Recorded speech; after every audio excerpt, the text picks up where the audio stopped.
Hey, howdy ho, Lions fans. Welcome to the Detroit Lions Podcast 2019 Draft Party! This is your official Detroit Lions podcast for Reddit.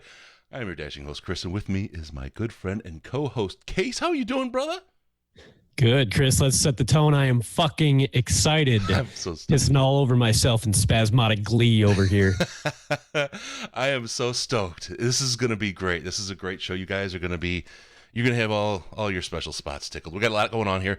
Full coverage of the draft, more than you have ever seen us do before. We're going to have some phone-ins from Blandino and Tony Ortiz. We're going to go through the St. Jude auction winner announcements, talk about how much we got together for that. That was huge. Thank you, everybody who took part.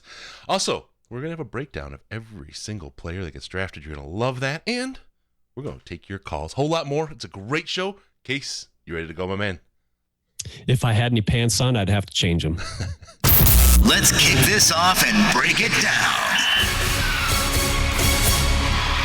All right. You're going to see us looking all over. Got the TV going, a couple of iPads, a laptop, a stream machine. We got a FaceTime going. There's all kinds of crap going on here. It is crazy time. We're going to get a couple of quick announcements here. First, make sure to check us out and help us out on Patreon. Special thanks to Dylan from... Go Bomb! Woo, right. Of course, the very first donor, Mathis. Brian B. from I Prevail. You can join Patreon. And tonight, while we do the broadcast, if you do, you'll see a little pop-up with your name and some funny stuff on the screen. So check it out. If you feel like you'd like to join the Patreon crew, as little as $1 a month will get you access to the pre-show show and the most intelligent Lions chat on the internet. Plus, you get your name in lights. It'll be there forever enshrined on this broadcast. So check it out. Same thing if you do a donation from the PayPal. That's what it is, the PayPal link on the website, DetroitLionsPodcast.com. You can use either one of those. And, of course, as you know, everything through the rest of this month is going straight to St. Jude. We don't keep any of it. So not only do you get your name in lights and enshrined forever, but, hey, you get to do something for a great cause. Check us out on Facebook, facebook.com/The Detroit Lions Podcast, facebook.com/The Detroit Lions Podcast, and check us out on the Twitter machine at DET Lions Podcast. DET Lions Podcast, the very best place to see Case. I'm actually repping my Fargo Brewing Company boys. That's what I'll be doing.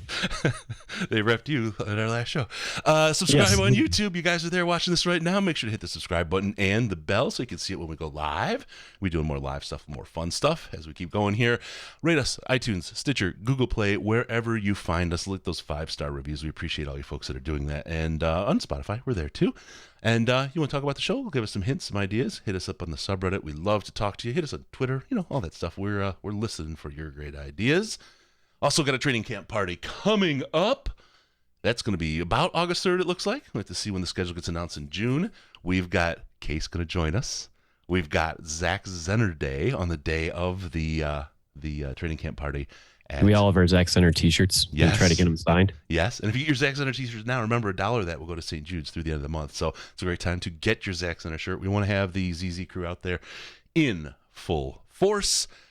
So check that out. Get out, and we'll have more information about that. But get ready because it is a blast. Everybody comes. Hey, look what I got. We got people coming from, who was Lions Wire? Riz was there. We had Jim Brandts there last year. We've got a surprise guest who's on the national stage kind of person coming this year. And all kinds of great folks come out. It's a good time. Hey, look at that. That's the shirt. That's the one. That's where we'll be. Everybody wearing those. All right, last one, you can give us a call via Skype, Detroit Lions Podcast. That's how to get in touch with us later as we get the show going. We'll take your calls in a little bit. Not yet. Don't freak out. Not yet. Detroit Lions Podcast, all one word. On their Lions line, 929-33-LIONS, 929-335-467. Don't use that one tonight because we ain't answering that number. We'll give you the number you need, but that's a good one to leave a message and talk about everything else. Okay, got to get all that stuff out of the way, you guys. Thank you so much for being patient. Let's get this show on the road. We're getting ready to start drafting people. This is no time for a quick release. We're going deep. All right, this is it. We're going deep. I'm stoked, dude. I'm just really lit for this thing. Round 1, pick 1, coming up. Shows you right there on the screen. It's the Raiders. They've traded up, right? Just checking, just making sure everyone's got their shit together. Like I know my stream is a couple seconds behind yours, but boy, that would have been All right, so we're getting going. We always get this kind of thing going. We want to get all our stuff out of the way early. we wanted to get you guys all straight and get all the announcements and stuff that we have to do so that we can pay for the show and that kind of stuff. We got that going on. I can't wait to see that first donation come in, though. I mean, it's hilarious. You guys are going to love it. It's really, really cool. So we got all that done. I got the live chat going. If you guys have any questions on the stream, let us know. We're watching the screen right now. We have a couple of cool graphics. You know what? I'm going to do something here in the background, but I'm going to preview it for you guys, okay? I've got a graphic that I've built out, and I'm going to show you guys. This is something we were going to announce it's a good time because it hasn't started the clock yet. We've got a new t-shirt coming out, okay? And I have a feeling that this is going to be a big one. Case saw it, and he thought it was pretty cool. This is, I think, my favorite design. You see, I've got the other design on, which is Trevor's. It's freaking awesome. It's between this one. That one. It's between this one and coming up on the screen. You guys ready? You ready? I'm ready. Okay, here it is. Here's the new design. Sons of Patricia, Detroit original. A straight, we'll say pull from the Sons of Anarchy show. There's an all black one where the words are in white. It looks really, really good. But check that out. That will be up tonight. So you guys to check out for you if you want it. It's a great, great shirt. Again, through the end of the month, if you want to pick one up, $1 from that will go straight to St. Jude.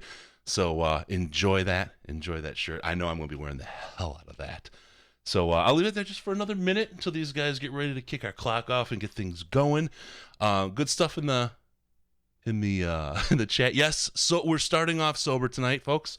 I have gotten something started here. I traditionally for our live draft show, I start with a Jaeger bomb, and I do it in like the whole B2 size 50-50 mix. What do you got going there, Case? You repping Fargo still? Yes, I am. It is Oop. I got it. I got this, boy, which I'll try to be careful. Don't hurt anyone over there, man. Drinking the Hoff, the German Kolsch. Ooh, yes, I love a good Kolsch. I used to go to Germany for work a little bit, relatively often, and Cologne is where I used to go. And they have my favorite was Gaffel Kolsch. Reisdorf Kolsch is the export one you can get, but it's some really good stuff. So, all right, we're looking for Goodell to come out and kick off the draft. We'll have the audio of that for you. We got a lot of good stuff for you guys tonight. This is really going to be awesome. Okay, so I'm taking the shirt down. All right, that's going to go away. And while that's going, I am going to. Oh, look who's coming out on stage! It's this. We got to hear the booze. Can we hear the booze? Let's get Goodell out there. Here. Boo. Boo. Tonight, we officially welcome the next generation of players in celebration of the NFL's 100th season. Before we get started, we have a special announcement. Oh, a special announcement. They're probably talking about what we're doing, Case. Yeah. The St. Jude thing. Yeah, shout us out. Yeah. Maybe doing the Sons of Anarchy shirt. Mm-hmm. Who will assist with this moment. All right. Hey, Marcus, you want to say something to your hometown crowd? Marcus. Marcus who? Never heard of Marcus. Welcome to the NFL draft. Enjoy yourself. Let's go. All right. Fine. Now you're just playing to the crowd, Goodell. Stop it. Also joining us are Hall of Famers Joe Green and Tim Brown. I love Tim Brown. He was great. He was so fun to watch. All three of these men embody excellence on and off the field and represent greatness across generations of NFL history. All right, well, Goodell's talking. We're getting the shirts up for you. All right. Tonight, as part of NFL 100, we are announcing the greatest prize in the history of professional sports. Oh, I wasn't. One fan is about to win 2 season tickets for the next 100 years. What? Are you fucking kidding me? 100 years of season tickets? That's a pretty killer deal. Their passion for the team and how generations of families have been connected through football. With us here tonight are the 3 finalists. All right. How come I didn't get a Case? What did we miss? How did I not get to be 100 years of season tickets? I don't know, man. What team would you get season tickets for, Case? The Boston Bruins. Think about it. I mean, would you be able to fly back for every game? Right? I mean, yeah. I mean, it Minnesota, actually, like, if I got Vikings tickets, I'd be able to go to more games. sell them to gullible people. Use that money to fly yourself to Detroit and see a good game. Right. There you go. Yeah. All right. I think our shirts are fully available in the store for you all. Enjoy those. Okay. 100 years of tickets. Yeah. Eisen. That guy's awesome. You a fan of the Rich Eisen guy? Oh, I like Rich Eisen just fine. Yeah, he's awesome. He doesn't pretend that he knows everything, and he just does his job as like a facilitator, and I like that. Right. All right, we're gonna dump out of the audio from that until they get Dummy Goodell up there and start announcing. I mean, I'm happy for this guy and all, and that's really cool, and I would want to be on TV for all the time in the world, but come on, I'm here for the damn draft, right? Let's get picking. Maybe you could do it like during a commercial break, right? Should do something like that instead of this stuff. There was a local news station. Oh, here we go, maybe. Local news station around here who, there was a winter storm warning. Wait, we got this. I'm waiting. All right, there you go. Arizona Cardinals on the clock. All right, who do you think they're taking? Oh boy, is it Kyler? I mean, that's the easy way to go, right? That's the easy pick to say, yeah, they're going for Kyler for sure. There's been so much smoke screening from them, and I think they're going to use their full 10 minutes to make other teams sweat it out and see if anybody is willing to trade up with them. I don't think anyone's going to, but boy, have we seen stranger things than that happen. So, my hope is that we watch the guy get all his damn tickets. Just go. My hope is that we don't see every single team using the full 10 minutes just because that's obnoxious. But that would be, that's impressive. Somebody will run up to it'll be the Lions that run up to the podium for Eric Ebron. A waffle. Right? Got to get the meme in there. Sorry, everyone. Right? Sorry, everyone. I know. Trigger. All right. Let's run through the live chat. We got a lot of folks watching. Thank you so much, everyone, for joining us for the party. It's a good time to have you. All right. Just wait till this pick comes in. You ain't seen nothing yet, boys. This is going to be fun. Let's talk about it. Who do you guys think Arizona's taking? We'll start there. We'll start with Arizona because they are going to take the whole 10 minutes because they really just have no idea. Well, I may as well give the phone. Notes on Kyler Murray now. No. No, you want me to wait? I want you to wait because they may not pick him. Maybe not pick him. All right, who's got? Oh, we got Raiders. Old School Warrior thinks the Raiders are going to trade up with AZ. You think the Raiders? The Raiders are such a damn wild card. They literally could do anything. I mean, there was something that the players who have entered the draft who ran sub 4 threes were made up like 1% of all draft entrants in the last, I don't know how many years, but quite a few years.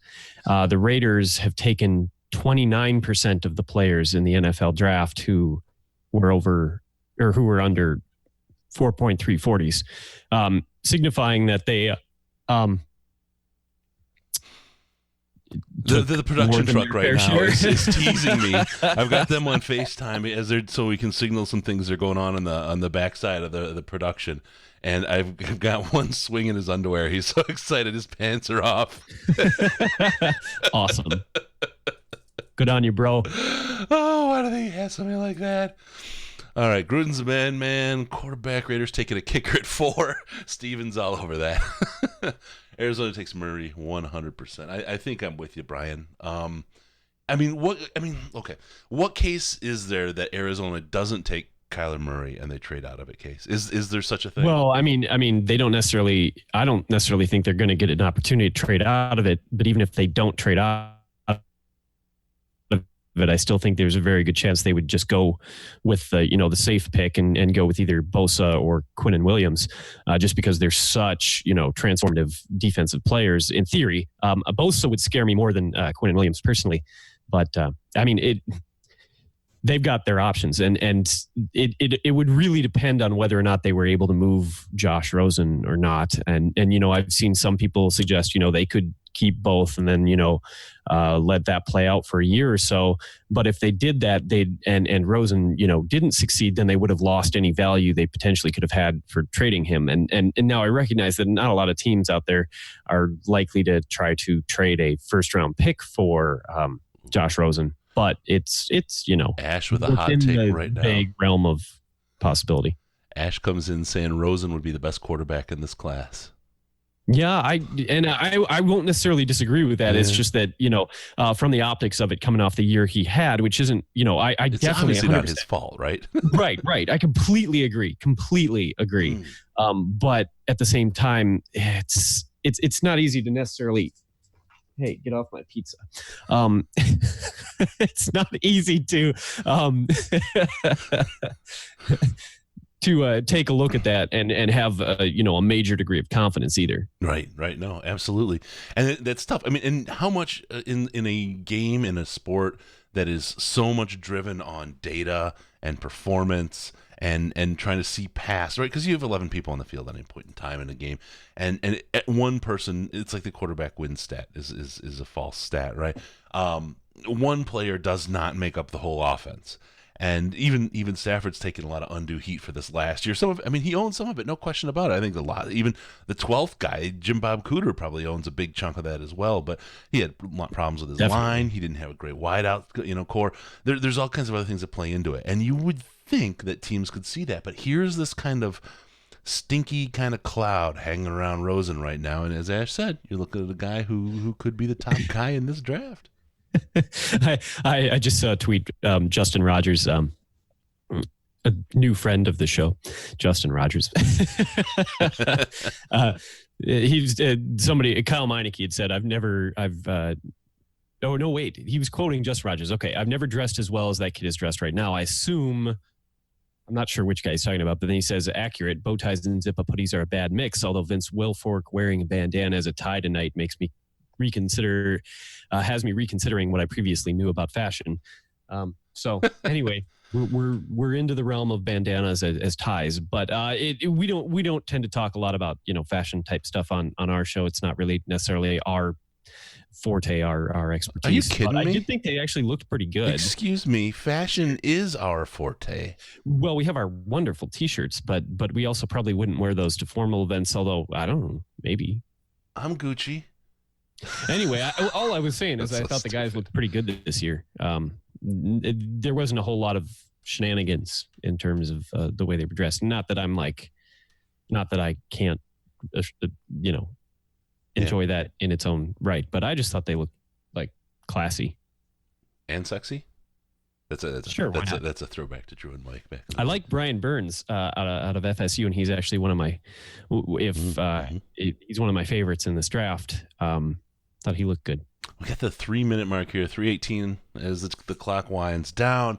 This is just frustrating. The Pepto-Bismol suit. That's a good look. Yeah, well, but I kind of knew that Kyler, if somebody was going to be, out there, it kind of feeds into the whole, like, is he the next Johnny Manziel? Oh, yeah. Narrative? Or Joe Namath. Oh, Kevin, asking if the auction footballs are behind me. No. Those are mine. Can't have them. Yeah, the one I got this. Sorry, it's hard to do this. This one right here is a Billy Sims signed one, Hall of Fame Rookie of the Year signed. I got that at a Thanksgiving game. Back there is a Matthew Stafford signed ball and Zach Zenner signed. This one in the middle here is a Zach Zenner signed ball. It says Detroit Lions podcast. I love you too, Zach Zenner. And then I've got a Darius Slay. And this one is a Jim Harbaugh Michigan ball that I got for Christmas from my mom. Very, very sweet. Well, while we're showing off our Zach Center paraphernalia, here's the infamous to Kate, I love you too. Zach Center. Oh boy, when you try to do these things, that was my gift to Case. And try to do these things over the phone, right? Because not in town and. Case will, if we're going to be fully honest, Case throws the dress on the weekend and goes. Sure, "Oh, why my not? Kate," Actually, right? it's usually a sarong. But yeah. It's the short. You wouldn't need a wrong. Okay, so it's so stupid. Oh, I am the master of the dad joke, the bad dad joke. 129 left. We're gonna have our first draft picked here, and I think it'll go a little better. We got the San Fran coming up after. There's the Cards. Murray, I think is the if we obvious were going guy, to but see a trade up to first round, we probably already- would have seen it by now. yeah, it probably. happened already. Waiting for Goodell to walk on the stage. The first overall pick, anyway. That's what I meant. Mm-hmm. Absolutely.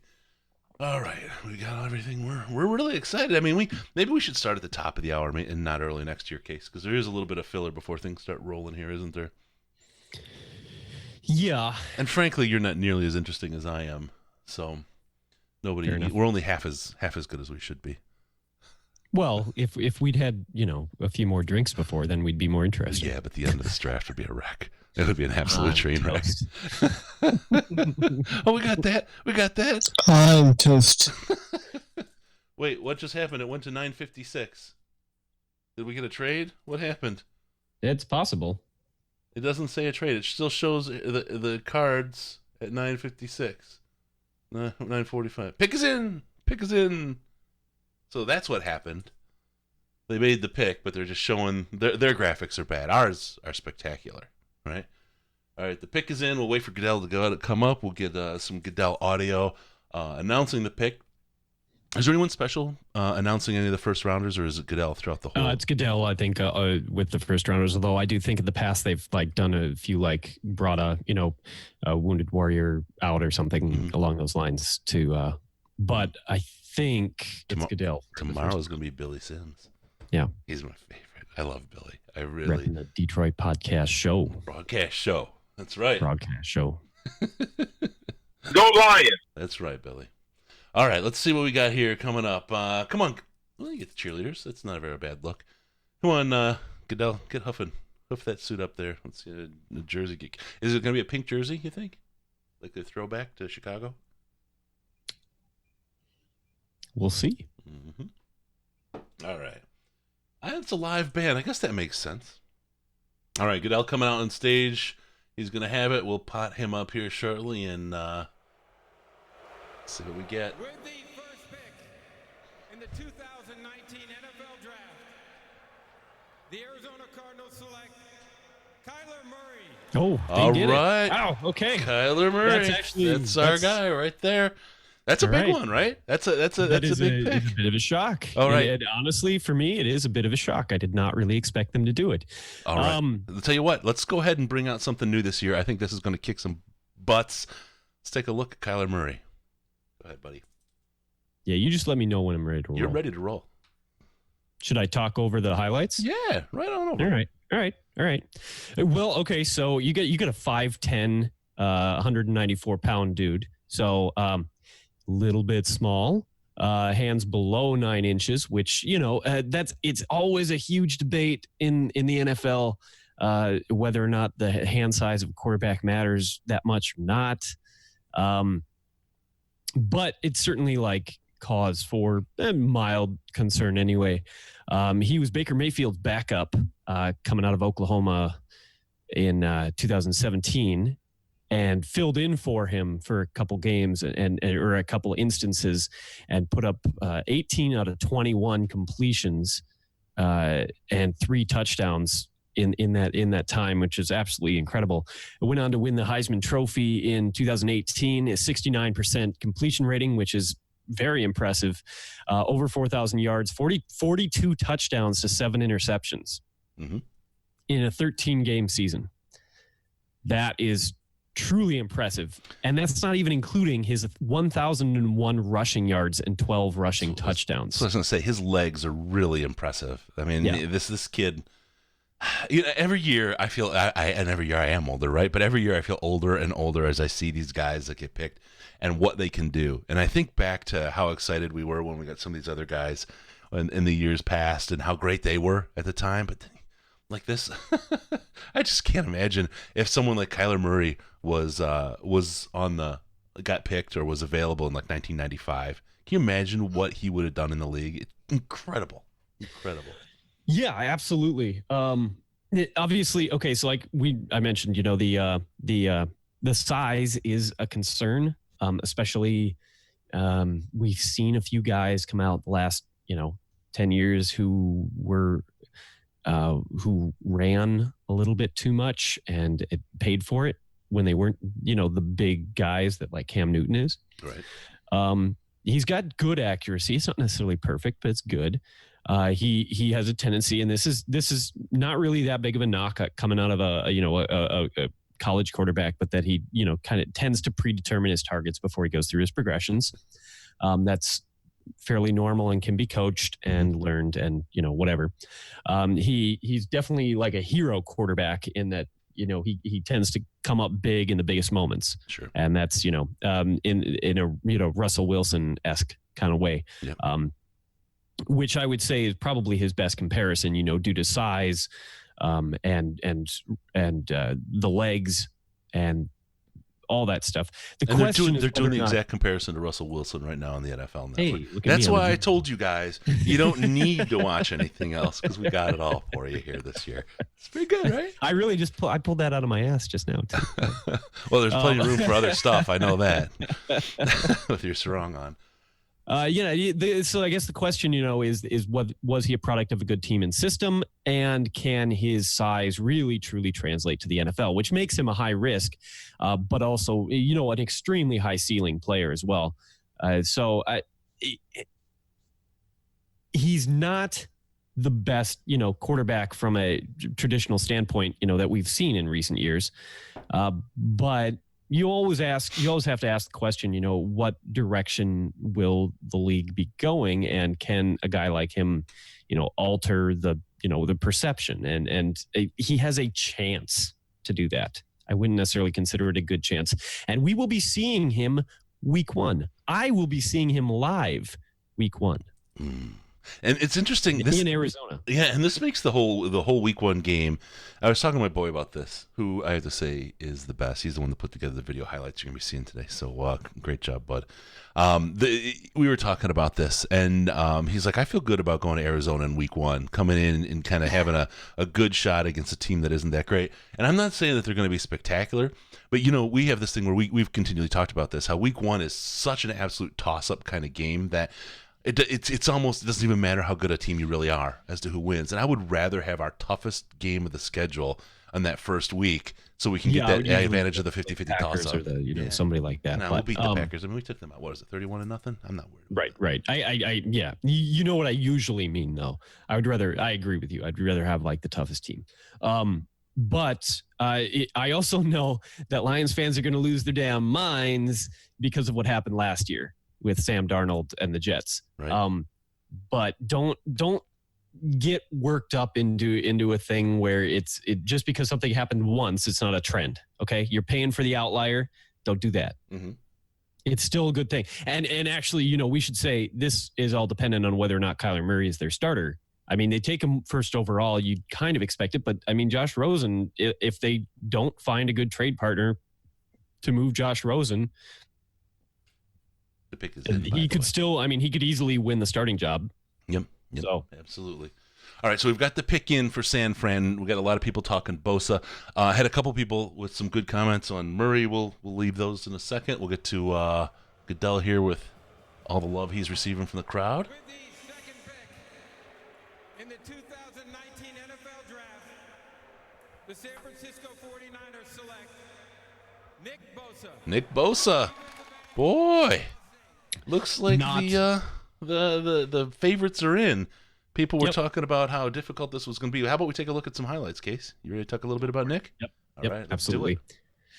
do it. Okay, obviously. I mean, if you recognize the name Bosa, even if you haven't been paying at all to the attention to the draft lead up, if you recognize the name Bosa, it's because he is Joey Bosa's brother. What? He is Does he know Clayton Kershaw? Say it again. Does he know Clayton Kershaw? Probably. Okay. Just check. Probably somebody's roommate too. But he was widely considered to be the best prospect in the draft by Almost everyone. Now, that's not to say there aren't some concerns. He missed pretty much all of 2018. I'd have to check the stats exactly, but I think most of 2018 with a core muscle injury. Right. And that's, he's young enough that wouldn't necessarily be cause for major concern, but it's also not, not an issue. It is a thing that happened. Steve Monville says that Bosa injured himself on the way to the podium. That is possible. You're talking about so defensive end, but versatile enough to play anywhere on defensive line. Good size, good strength. He's intelligent. He's got the excellent burst. He's both a pass rusher and a run defender. You're watching his highlights. That's what he is. He's fantastic. It doesn't necessarily rack up he didn't necessarily have an opportunity to rack up the kind of stats you'd like to see, but it wasn't, in 2017, 8.5 sacks and 16 tackles for a loss isn't bad. It's all about there's the pedigree, the name, the potential. Yep. And it's all about the ceiling and hoping that the ceiling comes alive. Assuming that he's fully healthy, which through the combine and all the pre-draft stuff, it appears that he's ready to roll. I think somebody correct me if I'm wrong. He will start day one and be a disruptive force in the NFL. They have a very good chance to be defensive rookie of the year. Yeah. Yep. Potentially rookie of the year. Yep. Okay, I think that's the right pick at the right time. I think you'll see how it plays out. Odd how. This is the weirdest part about the NFL draft is how risky picks, even at this level, are. You know what I mean? Number one, number two, it's like, nothing's a sure thing. And, God, how it plays out from here out is the part that I think is going to be the most interesting for us. So hold on to your hats, boys, because this is going to be something pretty crazy. All right, hey, we got to get a phone call in here. Let me hit my guy up and see if he wants to do some talking here. He's got some other stuff he's got to do, and he's always fun to chat with. So we'll get this put together here. So Bosa's our guy on the horn right now is the Jets. Yes, the Jets are up. All right, I got to get the phone up here. Let's get a call into our old friend Dean Blandino. You guys heard him, right? All right, we'll talk a little bit about our auction. Hello. Hey, Dino. How you doing, man? Good. How are you? Good. Welcome to the show. Live draft party. You feeling good about it? Thank you. Live. I feel great. Yeah. I feel great. What do you think? First Dean, pick is the in. dancing machine. How are you feeling about? Was it a surprise to you, the number one pick? No, I think only up until the last 24 hours did it start to feel like maybe they were thinking going a different direction because it just having both quarterbacks. They're trying to trade Rosen if they really want Murray. They didn't have a trade in place, so maybe they were going to go defense, go with maybe Quinnen Williams or Bosa, but that's their guy. So now you got to figure out what to do with Rosen. Yeah, that's a tough. You can't keep them both, right? No, I think the way the salaries are structured now, though, I think financially you can, but it just doesn't make a lot of sense if you can get value for Rosen. That's gonna make a right tough now. quarterback room too, right? I mean, just personality-wise, that's that. I wouldn't want to be. I wouldn't be one of either. Well, that's when I take over the Lions podcast. It's going to be tough, that transitional period between you and I. It's going to be rough. There's a spoiler for everyone. So just saying, playing the long game all along. This hasn't been a redemption that's arc. right. You can now just kind of give you what my goal was. This is all payback for the Fire Blandino hashtag, isn't it? That's right. All right. What do you think the Lions are going to do today? Who do you think they're after? I keep hearing two names that are popping up with the Lions in a lot of the mock drafts, and names that maybe we hadn't thought about a couple of weeks ago. But Brian Burns from Florida State, defensive end, who's kind of shot up recently, and so I've seen that, and also the T.J. Hawkinson from Iowa as a tight end. It's pretty amazing that Iowa might have two tight ends in the top 15 picks, which is unbelievable. Yeah. But I wouldn't be surprised if it's one of those two guys. Is it the Lions that have the 2 tight ends in the first round? The last 2 in the draft are about to go. No, I mean it's a bad history, but Hawkinson seems like a different kind of player that may not be so controversial. Yeah, he seems to be. I know with Ebron it didn't pan out as people thought it might, but I think he seems to be pretty all around and a solid player. But we'll see. All right. So hey, go ahead. Real quick, if I thought that Bob Quinn cared about what the fans think, I would say there's no way that they'll take TJ Hawkinson, but I don't think he cares at all. So no, I don't think he cares either. Sure. I think he he wants the I think the best player available, and then you kind of take fit into consideration as well and what your needs are. So we'll see. All right. So, hey, I want to talk a little bit about the auction. We did some real good this year with the auction, and you were a big help, Dean, and really appreciate it with that's awesome. The Game Used Super Bowl ball and the signed ball from you and Mike Pereira. Say Mike's last name for me. I just kind of mumble through it every time. Yeah, everybody. It's Pereira. Pereira. Okay. So yeah, he's Portuguese. It's spelled Pereira. Pereira. But I mean, I've heard Panera. I've heard all a lot of different. Donut a lot holes, of different variations of it, but it is Pereira. Okay. Well, we got Maybe those a two Red Bull. things, and I thought it'd be great, and if you don't mind, just talk about who the winners were, the bids, the whole thing. We'll get those going, and the picks in on the Jets, and we'll wait for Mr. Goodell to walk up. But so what do we get on the signed football from you and Mike? How did that go? So. Yeah, he's got to look at his text messages. Don't worry. Hold on. It's live. Hold on. I have it. No, I have it. I just got to double check. So you can take over eventually, Dean. But evidently there's some work so to the do. game used ball went to Andy Sandman for $210. Yeah, Sandman.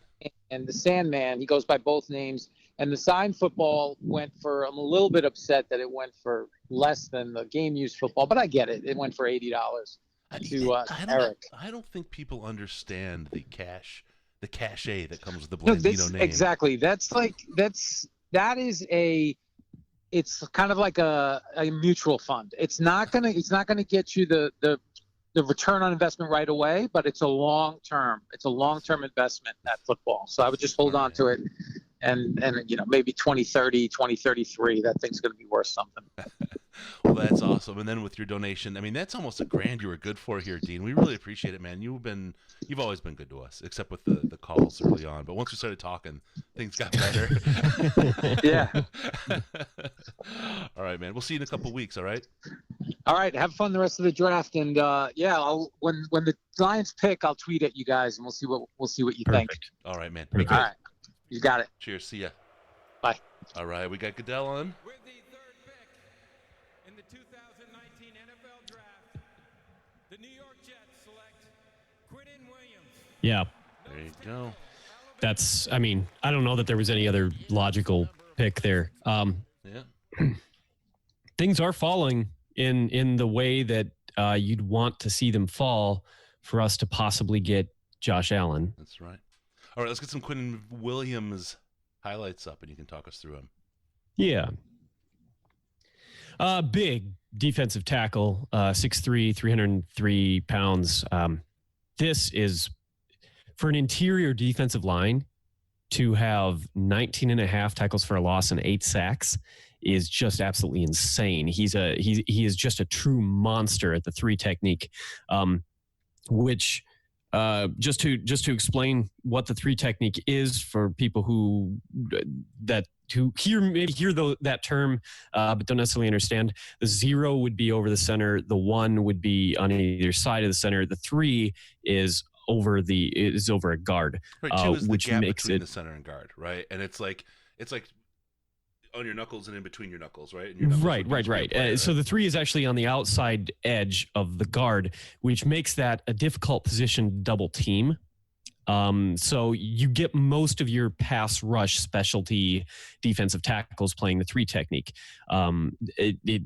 because it's to get two guys on that is just tricky because having the center have to move that far over or having a tight end try to help out, it's just not ideal. So frequently, or I should say a tackle helping guard on that, because otherwise if you do that, then you're going to leave a defensive end or somebody off the edge, free to come at you.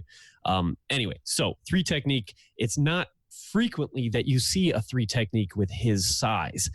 His incredible burst is what makes it possible. So combine that with just unbelievable strength. He is likely to live in opposing backfields in a way that, we've seen guys like Sue and Aaron Donald do. He has very much has potential. He may, if I had to choose between him and Nick Bosa, I probably would have taken Williams because I think he's a safer pick. But amazing, incredible potential, could be the next great defensive tackle. Yeah, there's people in the chat saying he's likely the best player in the draft, and I don't think I could argue with that. Yeah, I don't think I would either. Just looking strong, looking good in there, and that's a good pick. That's a good pick. I wouldn't mind picking number 3.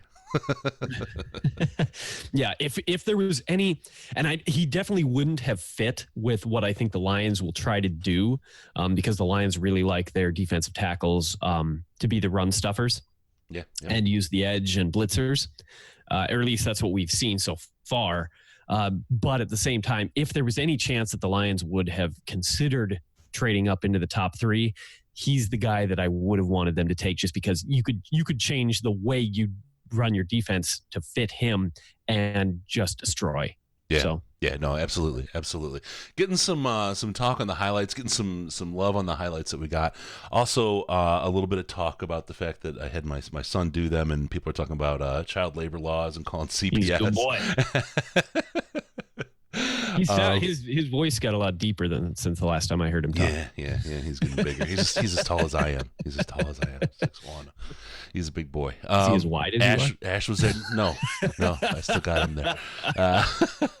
Got to go by 16 by 9 to get these things in here, buddy boy. Just wait till you come to town for the rude camp party. We're gonna be cuddling up real nice. I think I'll pay for that comment. But just bring the right sarong. We'll be fine. Oh man, no, good stuff. So again, one last shout out for him, and my wife also working down in the production truck, which is the kitchen. Awesome. Got all the graphics, the scroll, the highlight video. He spent 100 hours putting those videos together. That's impressive. It was just killer. And it's all because he took a TV production class at school this year. Oh, that's cool. So good stuff. I don't think he wants to do it next year, but he's been promoted to the YouTube channel manager, so we got that going on. Mm-hmm. Got a whole organization here. All right, here we go. We're looking at 3 minutes left. Oakland hasn't made a pick yet. I think they're looking to see where Waffle is on the big board. They're kind of a wild card for me. They did draft a kicker. Right. I mean, there are still some elite defensive talents on the board. So, I mean, just in the conservative sense, that's what I'd say. But them being the wild card that they are, and that they have, I think they have 3 total first-round picks this year, thanks to their Mac trade and a couple of other things they've done. Yeah.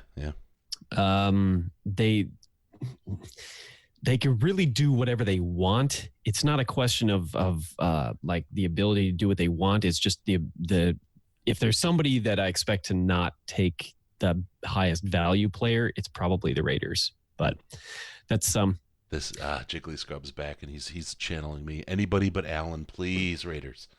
Right. And that would I mean, it would make sense. But yeah, if they don't take Allen, then it. I wouldn't say it's likely he'll fall to us, because I mean he's still got 3 teams after to get through, and I think he's probably the best player left on the board. But shh, don't say it too loud; they might be watching. You never really know who the Raiders are looking at to build out their big board, and if they take Dwayne Haskins here, that would be huge. I love that Quinnen Williams pick. I mean, for them, right? I want him for us, but Well, I'm glad he's out of the conference, to be perfectly honest. Nah, that's fair. I'm not going to argue with that at all. Down to 120, so this pick should be coming in any time now. Raiders, since they're going to Vegas, evidently want to muckle up as much time as they can. That's the one thing that's interesting. We can sit here and make fun of the pick is in. We can sit here and make fun of them for the time it takes to do this kind of stuff, but can you imagine what it's like in that room? The pressure and like you know how it is, like when you got something big going on, you're like all of a sudden second guessing yourself last minute. Wait a minute, I just thought, that kind of stuff. It's crazy. It's crazy. I can't imagine how much is going on, and 10 minutes seems probably to them like nothing. When that clock starts, time just flies, I bet. I also wonder if the NFL doesn't strongly suggest you help them sell commercial time. The first, the first 10 teams or whatever take their full 10 minutes just to extend the night for them, get them a little bit more coverage. The value of the commercial break. I don't know that. I'm not trying to be. That's where it would be. That's a conspiracy theory. Come on, that's just how you. Just it's a business model. that they might do that. Conspiracy. Everything is a conspiracy theory with you. I think your conspiracy theory ideas is like a conspiracy theory. I'm just trying to go meta on that. All right, come on, Raiders. Someone mentioned the draft in the chat too. It's like, oh, okay, we're gonna go ahead and say the pick is in, and then take 10 minutes before we come and announce the actual damn pick. Mm-hmm. So let's get these monkeys off the screen and go to the Goodell, and we can boo him. And Luminaire, I'm thinking of you right now. When he rolls out, we got you covered.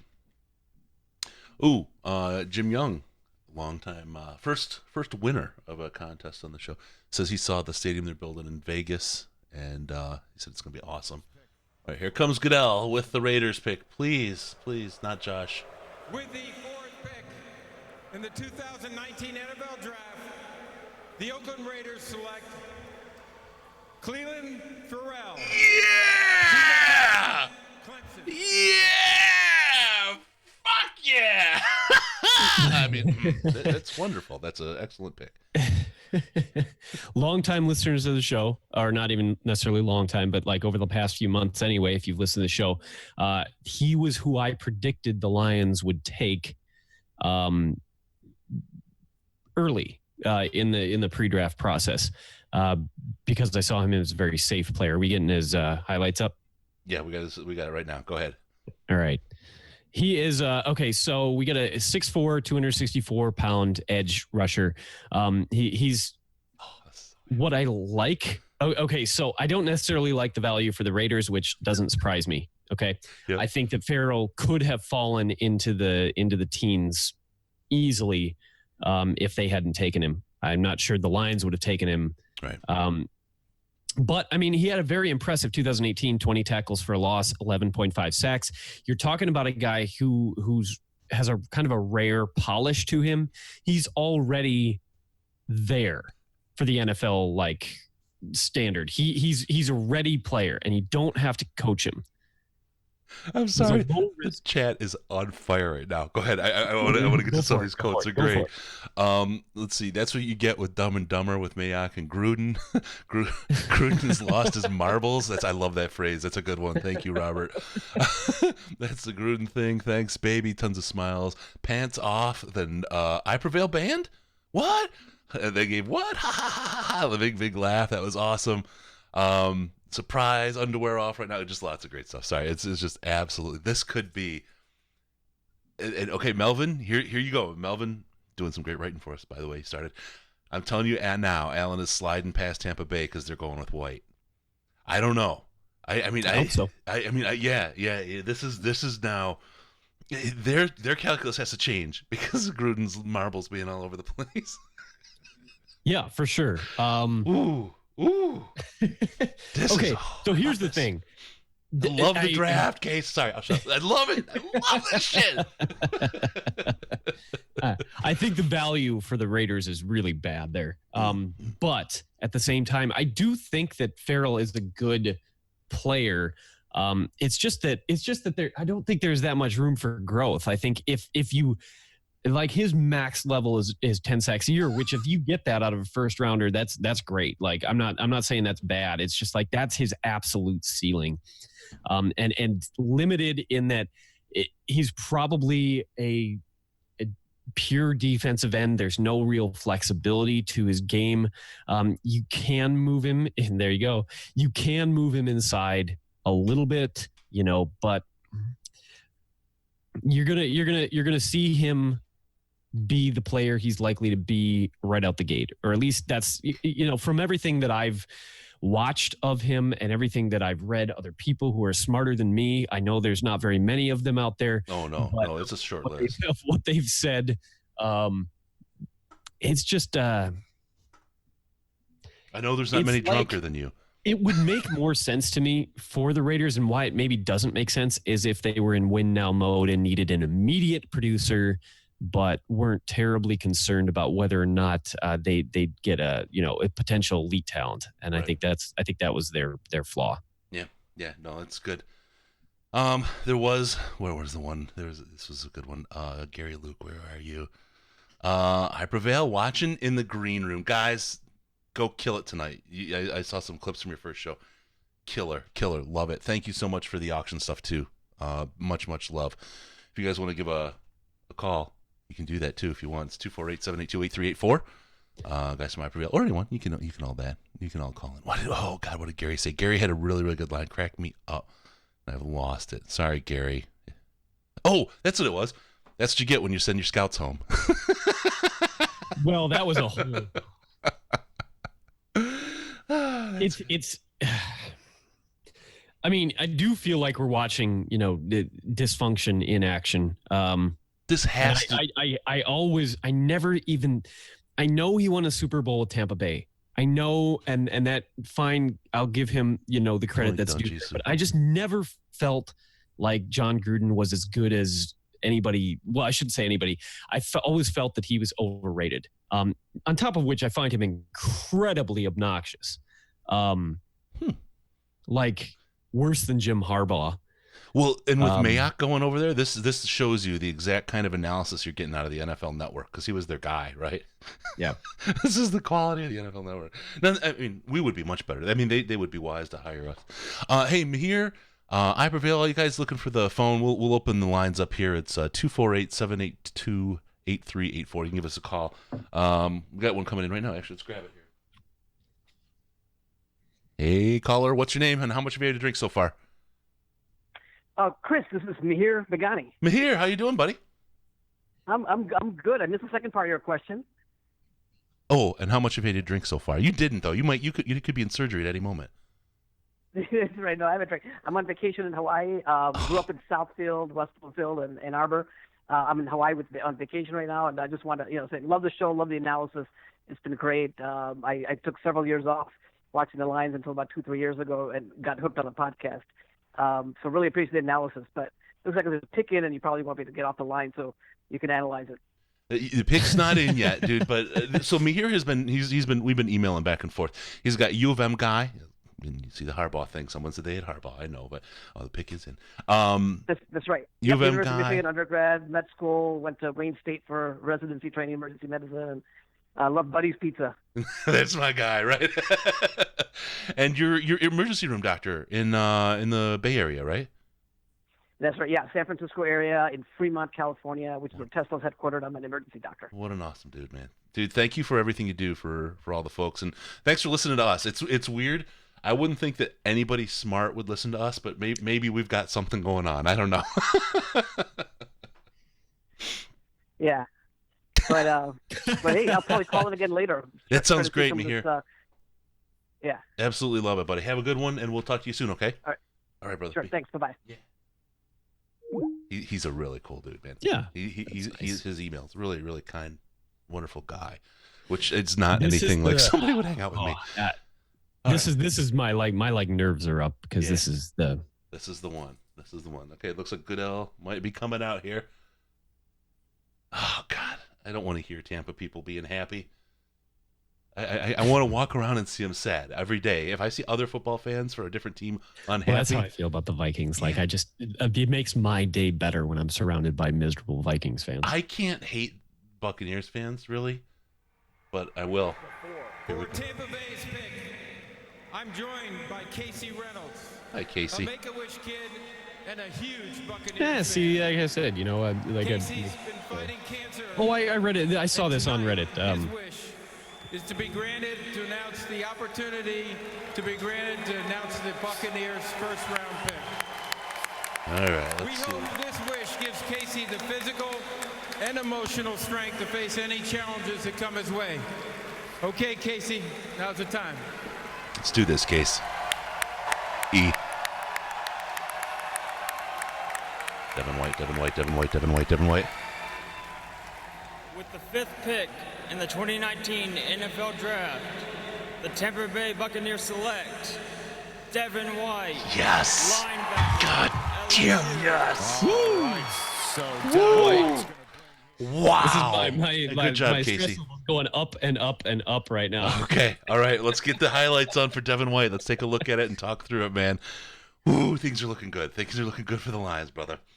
Okay, so much like I feel with Cleveland Farrell for the Raiders, I think Devin White is a good player. Yeah. I think that he's basically, if you took Jared Davis and made him like 10% better in every area, that's what you get with Devin White. He's a little bit faster, maybe a little bit stronger. A linebacker out of LSU. He's 6 foot, 237, 123 tackles, 12 tackles for loss, 3 sacks. So that shows you that he has the ability to be a solid blitzer on top of being a reliable guy in the backfield. The issue and the reason that the Jared Davis comparison is apt is just that he has the potential for instinctual issues, maybe even more so than what Jared Davis had in theory. Because in theory, Jared Davis was very strong in instinct, and then it came to the NFL and he's struggled in that area, and he's getting better. So don't blow me up on our chat here for speaking ill. But he has the speed to be a 3-down linebacker, to do both the coverage and the cover and take care of the run game, to be the cleanup crew. He's always has a knack for finding the ball. Can struggle at times with his tackling technique, but that's one of those things you can teach. It is truly an issue. Like when the Lions are in the red zone and somebody runs some kind of fake at us and they score a touchdown every single time, that's what I was afraid of if we took Devin White. I was afraid that would continue if that was the pick, because he is prone to biting on plays he shouldn't bite on. Yeah. And that's that. And do we need another one like that? He'd probably be a great addition. Like the kind of left and right, I wouldn't have absolutely hated the pick or anything. No. It would have been a good pick, a good addition, but it's not JA, right? So this is the biggest intrigue, maybe pick of the draft here, is whether or not the Giants take Dwayne Haskins. Oh, boy. For those unaware, Dwayne Haskins, quarterback, he'll get taken at some point in the first round, possibly by the Raiders later in the round with one of their other picks if he doesn't go here. Yep. But he's an interesting prospect and actually draws some comparison to Matt Stafford. I'll save my further analysis on him until we actually see him go. Yep. So really cool to have the guys from I Prevail in the chat, sitting in the green room before their show, dude. You guys, I hope you go out and break a leg tonight and kill it like you always do. Really excited. Thanks for joining us here. It's thanks for everything for the auction. You guys are awesome. I just want to give you a big sloppy kiss right now. So good stuff. Hey, you guys, don't forget the other stuff on the the pick is in. Gotta get the pick is in bouncing on the other stuff for St. Jude. I'm serious. I would love to see someone just even do $1 on the PayPal right now just to see the graphic pop up and the audio that goes with it. I think you'll enjoy it. Or if you want to do it on Patreon, you can do it that way. They're two different ones, and they make me laugh every time I see them. So we'll see if you guys think so. We'll see if somebody gets in there. It's all at DetroitLionsPodcast.com on the homepage. The Detroit Lions Broadcast Show. That's right, Clay. You got it. All right, pick is in for the Giants. Case, I'm cracking a sweat here. My nerves are absolutely real. I had adrenaline ahead of the show. I don't know if anybody can see that. Yeah. Cat passed out on my box of pizza that's sitting behind me. This is like real. Like it was adrenaline ahead of the show, right? It always is. I don't get nervous, but I get like stoked and ready to, like I get, it just starts going. I'm literally nervous right now. I've got a sweat going. My nerves are a tingle. This is like, who could it be? Could it actually be? The thing. This week, and for some people, the whole Game of Thrones thing, that's not my thing. That's cool. But for me, and tomorrow I'm going to see Endgame, and this week, Giants are up, sorry. Draft and Endgame. They took Daniel Jones from Duke. Sorry, guys, I missed that. Daniel Jones. Okay. Ooh, It's a little bit of a surprise, but there was some rumor that he was high on some people's list. In fact, I think the Raiders were even talked about potentially taking him. All right, let's get some highlights on Daniel Jones. Here we go. Daniel Jones, because we got all the highlights, folks. The people that I talk to about draft stuff, and they usually talk at me as opposed to the other way around because I don't watch as much film as they do, all basically said that they thought Daniel Jones was probably the highest potential quarterback in this draft. And he kind of looks like Eli Manning in a weird way. Sure. I need to get my stream back up. I closed it there for a second so I could take a picture of the cat. Anyway, he's got impressive size, 6'5", 221. He's slender, I should say. But the height is impressive. He won't have any problem, seeing over his line. 9 3/4 inch hands, which is, pretty solid. 3-year starter. He had moderate production. He never broke 3,000 yards. But when you got a player like that, you ask, it's fair to ask from the team drafting him whether or not that's just a matter of how he was used / the system he was in. And it's not necessarily fair to assume that just because his production wasn't off the charts that he's not capable of doing much more. The things that are more concerning are the TD and INT ratio wasn't amazing. He had around 60% completion rating. He does have legs. Mm-hmm. We've got some instant analysis from the chat. Sorry. Joey Harrington with narrow eyes. That was one guy we got. And the Giants with back-to-back quarterbacks diagnosed with low T. Yeah, you guys are absolutely right. He doesn't look like Eli Manning.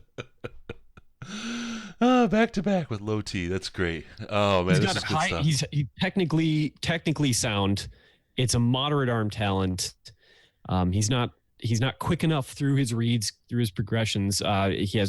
He can have poor pocket awareness, but he worked with inferior talent around him. Mm-hmm. And so that means it's hard to I know the feeling. Judge his production based on that. And what he does excel in is the short to immediate passes for a West Coast offense style. So if that's what the Giants are planning to do, it could be a fit. It seems like the Giants are really just locking on to the idea of building a team around a mediocre quarterback. They really seem to be doing that.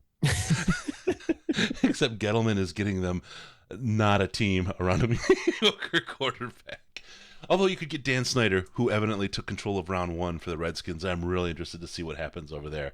That place, Washington, is an absolute dumpster fire. I don't care if it's politics or football. It's all just burning to the ground right now. Holy cow. I'm taking as many deep breaths as I can right now. Yeah. I get it. Yeah, I know he missed it, Seth. That is part of the fun with it. I will be fine. I'll be fine. Jordan's got me nailed for laughing my ass off. If we take Brian Burns or something like that, I'll be fine. But this always happens that the Lions, whatever the Lions situation is, the build up, make me think something positive could happen, whether it be in a game, in a season, I know, in an off season, whatever. And then the pick is in. I know. No. This is, as a Lions fan, you expect things not to go well, right? But let's face it. Right now, at the last minute, I have it ripped away from you. right now, we have two kind of choices going. We have the guy we would absolutely be This guy crazy in needs love with. And I'm going to find him and just give him a big Or Larry a really Meltzer good player. coming through. Thank you, Larry. So yeah, Larry with the big donation, $6 on the Patreon. Thank you, sir. Great stuff on the video there. Okay, we're either gonna get Josh Allen or you got Hawk available, the guy that pretty much everyone seems to be looking at, right? I mean, both good picks. Obviously, one is preferred at least by me. We just got a Guam. We got a donation. Thank you, Ketsabum, for your donation. That is awesome. It's Dan Orlovsky's Guam, by the way. Good stuff. Yeah, we're in good shape. We're in good shape. We are going to get a good player here, right? I mean, that's where we're aligned. Yes. We're not going to get something that we're like the scream heard around the world when we took Ebron when I just lost it, right? So right now, fine, we can be nervous. Fine, we can say, oh yeah, Lions fans, the rug gets yanked out from under us so many times. That's whatever.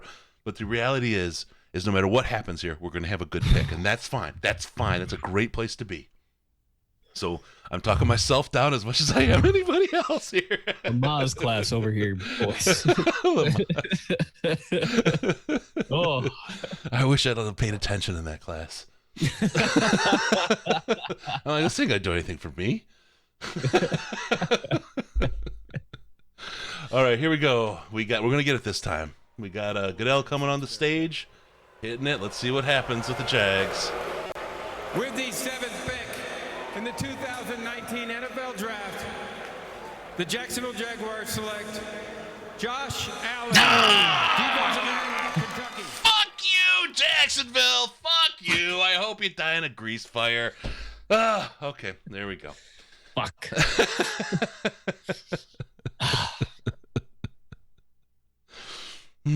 How did I know that was?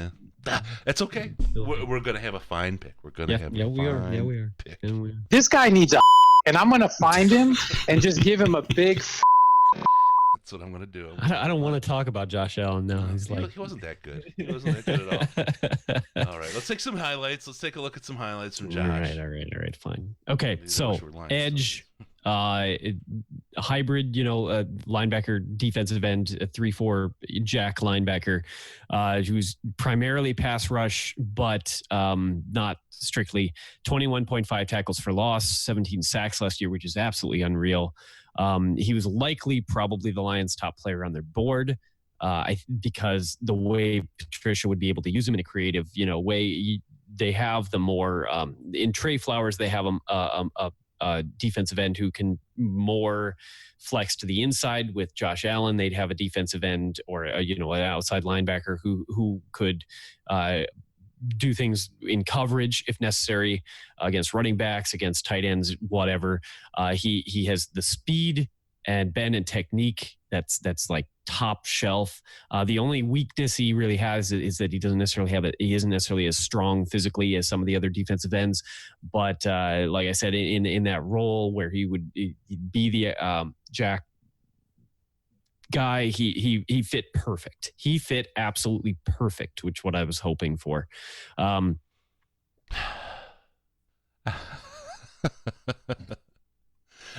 was ready for him to go number 4. If he had gone number 4, I wouldn't be upset. Yeah.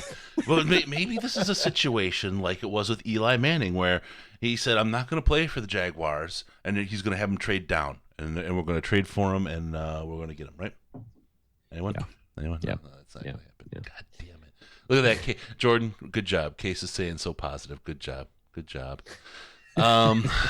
Probably better than I was last year, but I also had a lot more to drink by the time our pick came in last year. So yeah, someone was not that I hate Ragnow now, but at the time I was like, "What the fuck?" Someone was 3 of the last 19. Someone was talking about the Lions toaster, and they need that. And oh boy, I didn't add that. I didn't expect that I would need the Lions toaster graphic here, folks. Sorry. I do have a good graphic though. That sweet Lions shirt. Now, come on. Who doesn't want one of those? DetroitLionsPodcast.com. Hit the merch store. $1 from every shirt sold goes to St. Jude. Great way to get some cool stuff. I mean, all right, Lions on the clock. options are available. I've already said Brian Burns is the guy I want given this scenario. Yeah, Hawk is a good pick. He's a safe pick, right? And everybody's been safe so Williams has picked up speed. It's not my favorite, but he's certainly picked up speed. My issue, and I did talk to Ash about this, so if he pops up in the chat, he'll probably agree. It's a matter of taking a guy with, who has the potential to be a solid, offensive tackle, but wouldn't be for the Lions. You'd be moving him inside to right guard. To a position he hasn't played before. It wouldn't necessarily be the best usage of his skill, and then trying to ask him maybe to move back to offensive tackle in a year or two is a tough thing to do. Like for the value, it's not my favorite. I mean, at the same time, new offensive coordinator. So if he wants to pull off, a big change, then it's I'm willing to give him that, much benefit of the doubt that I'm not going to be upset with the pick, but it's I would much rather just see Brian Burns. Can I tell you how Lions it's getting right now? The pick is in, and we're at commercial. They're gonna announce the pick while we're at commercial, and it's gonna move on. Right? Yeah, right. I would get to Blandino, and I would take him to New York to find Goodell, and I would personally kick his ass up and down Fifth Avenue. And we haven't actually talked about it, but I would actually be probably upset with the TJ Hawkinson pick, not because I don't think he's a much better prospect than I think Eric Ebron is, but because I think the value at the tight end position makes sense to do that with because edge players cost so much money. So if you get a good one, fifth and sixth on a rookie deal, you're opening up you're opening money up elsewhere in a way that you're not, with tight end. And that's really and it doesn't, I know that doesn't mean that, if we draft TJ Hawkinson and he turns out to be a Hall of Fame tight end, I'm not going to be, crazy upset by that or anything like that. Like, it's not like that. Right. It's that for the things you can do with the money, if you have cheap players on the edge or cheap players at quarterback, it's just different. All right, we're going to be coming back here now. Coming back to the stage. People are saying in the chat that it's going to be Hawk, and it's there. We won't be mad at Hawk. That's okay. We'll be fine with it. TJ's a beast. He's a good guy too, right? It's not. He's a really solid player, and I truly, I definitely think he's, better for this team than Noah Fant would be. So it's not like I think. Go ahead. It's just a value issue. Here we go. That's all. Here we go. Here comes the douchebag. With the 8th pick in the 2019 NFL Draft, the Detroit Lions select TJ Hawkinson. There you go. That's who we mocked all along. I mean, we knew who it was, right? It's not a bad pick, okay? No, it's not a bad pick. And everything we looked at along up at this point, it's fine. We know Stafford's needs some he needs some weapons at tight end in particular. We need a guy who's going to stretch the field later. I think we'll see what happens. It immediately might kick Jesse James into a tight end 2 role, depending on how fast Hawk is, available for, no, I shouldn't say available, how fast he gets up to speed. I definitely do think that one of my issues with tight end used to be that they took so long to develop in the NFL. I don't know that that's been as big of an issue lately, especially, guys, Iowa specializes in training their tight ends up, so I'm not overly concerned about that aspect. I think Let's talk about him. We got some good highlights of him. I mean, he's no slouch. There's no question about that. He's a big boy. He knows how to catch a ball. He can block. All right. Okay. So, like I said, Iowa tight end, along with his teammate Noah Fant, and there was, early in the draft process, it was back and forth on which guy would go earlier. TJ Hawkinson is the more traditional tight end, very much a traditional tight end. He's big, he's mean, he's fast, he's strong. He probably won't be the best tight end in the NFL as a rookie, but he certainly has that potential to be the best tight end in the NFL. With longevity, he's got it. Everybody's talked about the Hall of Fame potential, and he definitely has it. Definitely has it. You could make a comparison to Jason Witten, which is like, maybe you'd rather make comparison to Rob Gronkowski. He's not that kind of guy necessarily, but Jason Witten was as consistent as he possibly could be, and was such a huge benefit for Tony Romo when they were at their best. Yep.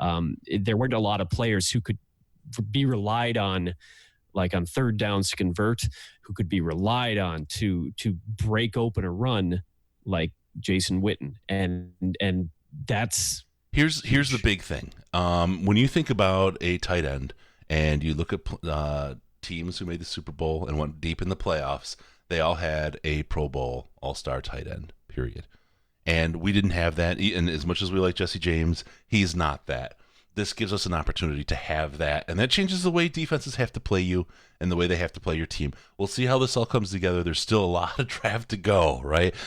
This is a good pick overall. This is a good pick for the team. It gives Stafford some options, and he needs them.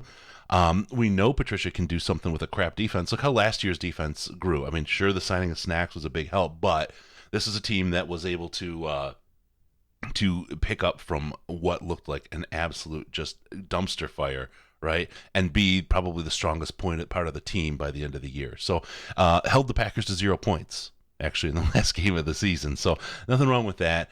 I'm okay going offense here. Again, not the sexiest of picks, but Hawk's a good player. He's a character guy, which let's be honest now. When we're thinking of players that Bob Quinn's gonna take, we've talked about character. Is a character a big issue?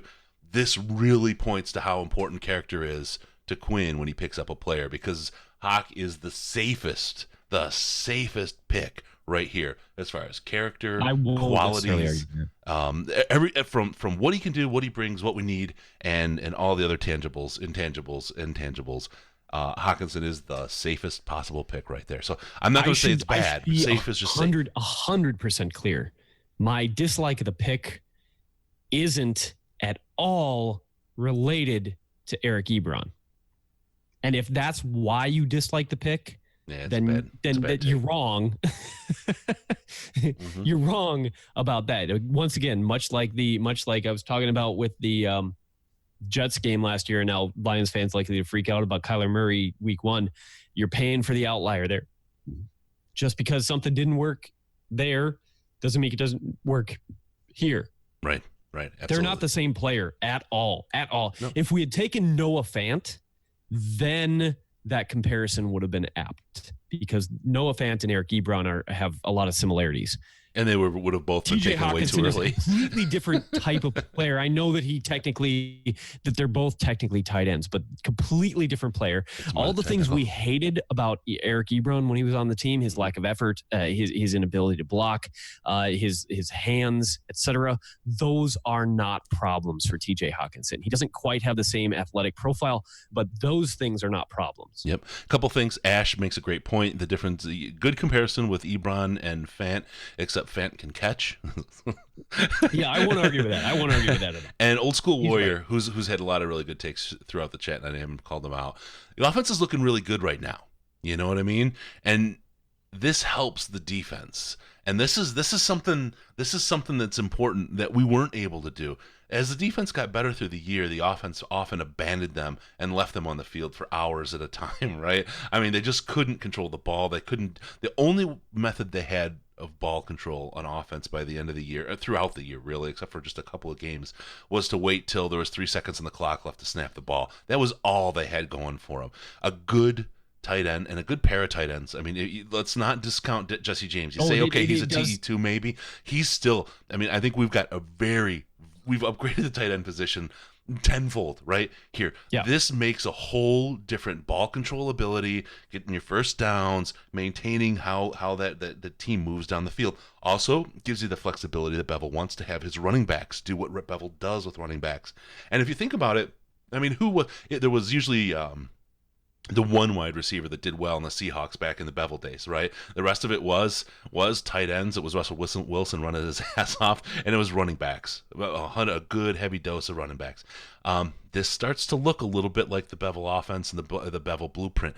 I would love to see. I mean, and in that blueprint, I think Jones works. I think Galladay works. I would love to see a speedy wide out get there. I don't know that Amendola is the fix at slot, but if he's such a hard worker, maybe he can pull us through a year, whatever. I think that's good, but I think now it gives you an opportunity if you can get that somewhere in the draft, and I think that's round 3, round 4 that you're looking at that. Round 2, you go defense, and you get that edge, you get that line short up, or maybe a good linebacker, and feeling good, right? I mean, so again, I look at this. Is it Josh Allen? No. Which would have been a big need, a big change on the defense. It would have locked that thing down for us right away, right? And then it would be all offense almost, right? This one gives us a little bit of a different look at it, and really kind of isn't bad, right? It gives us a good opportunity. Oh, we got a call. Hold on. This is the man, the myth, the person that everybody loves in Detroit. And I've tried to find somebody who talks bad about you, Tony Ortiz. Man, thanks for calling, bro. How you doing? I'm doing good. How are you? Oh, we're at first we were all about Josh Allen. We shouldn't. I may have said fuck a few times, but well, that's okay. I put on Twitter that I thought Josh Allen could drop to the Lions thanks to the Raiders and the Giants. And as soon as he got picked by Jacksonville, I had about 8 people say jinx, jinx, jinx, jinx, jinx, jinx, jinx.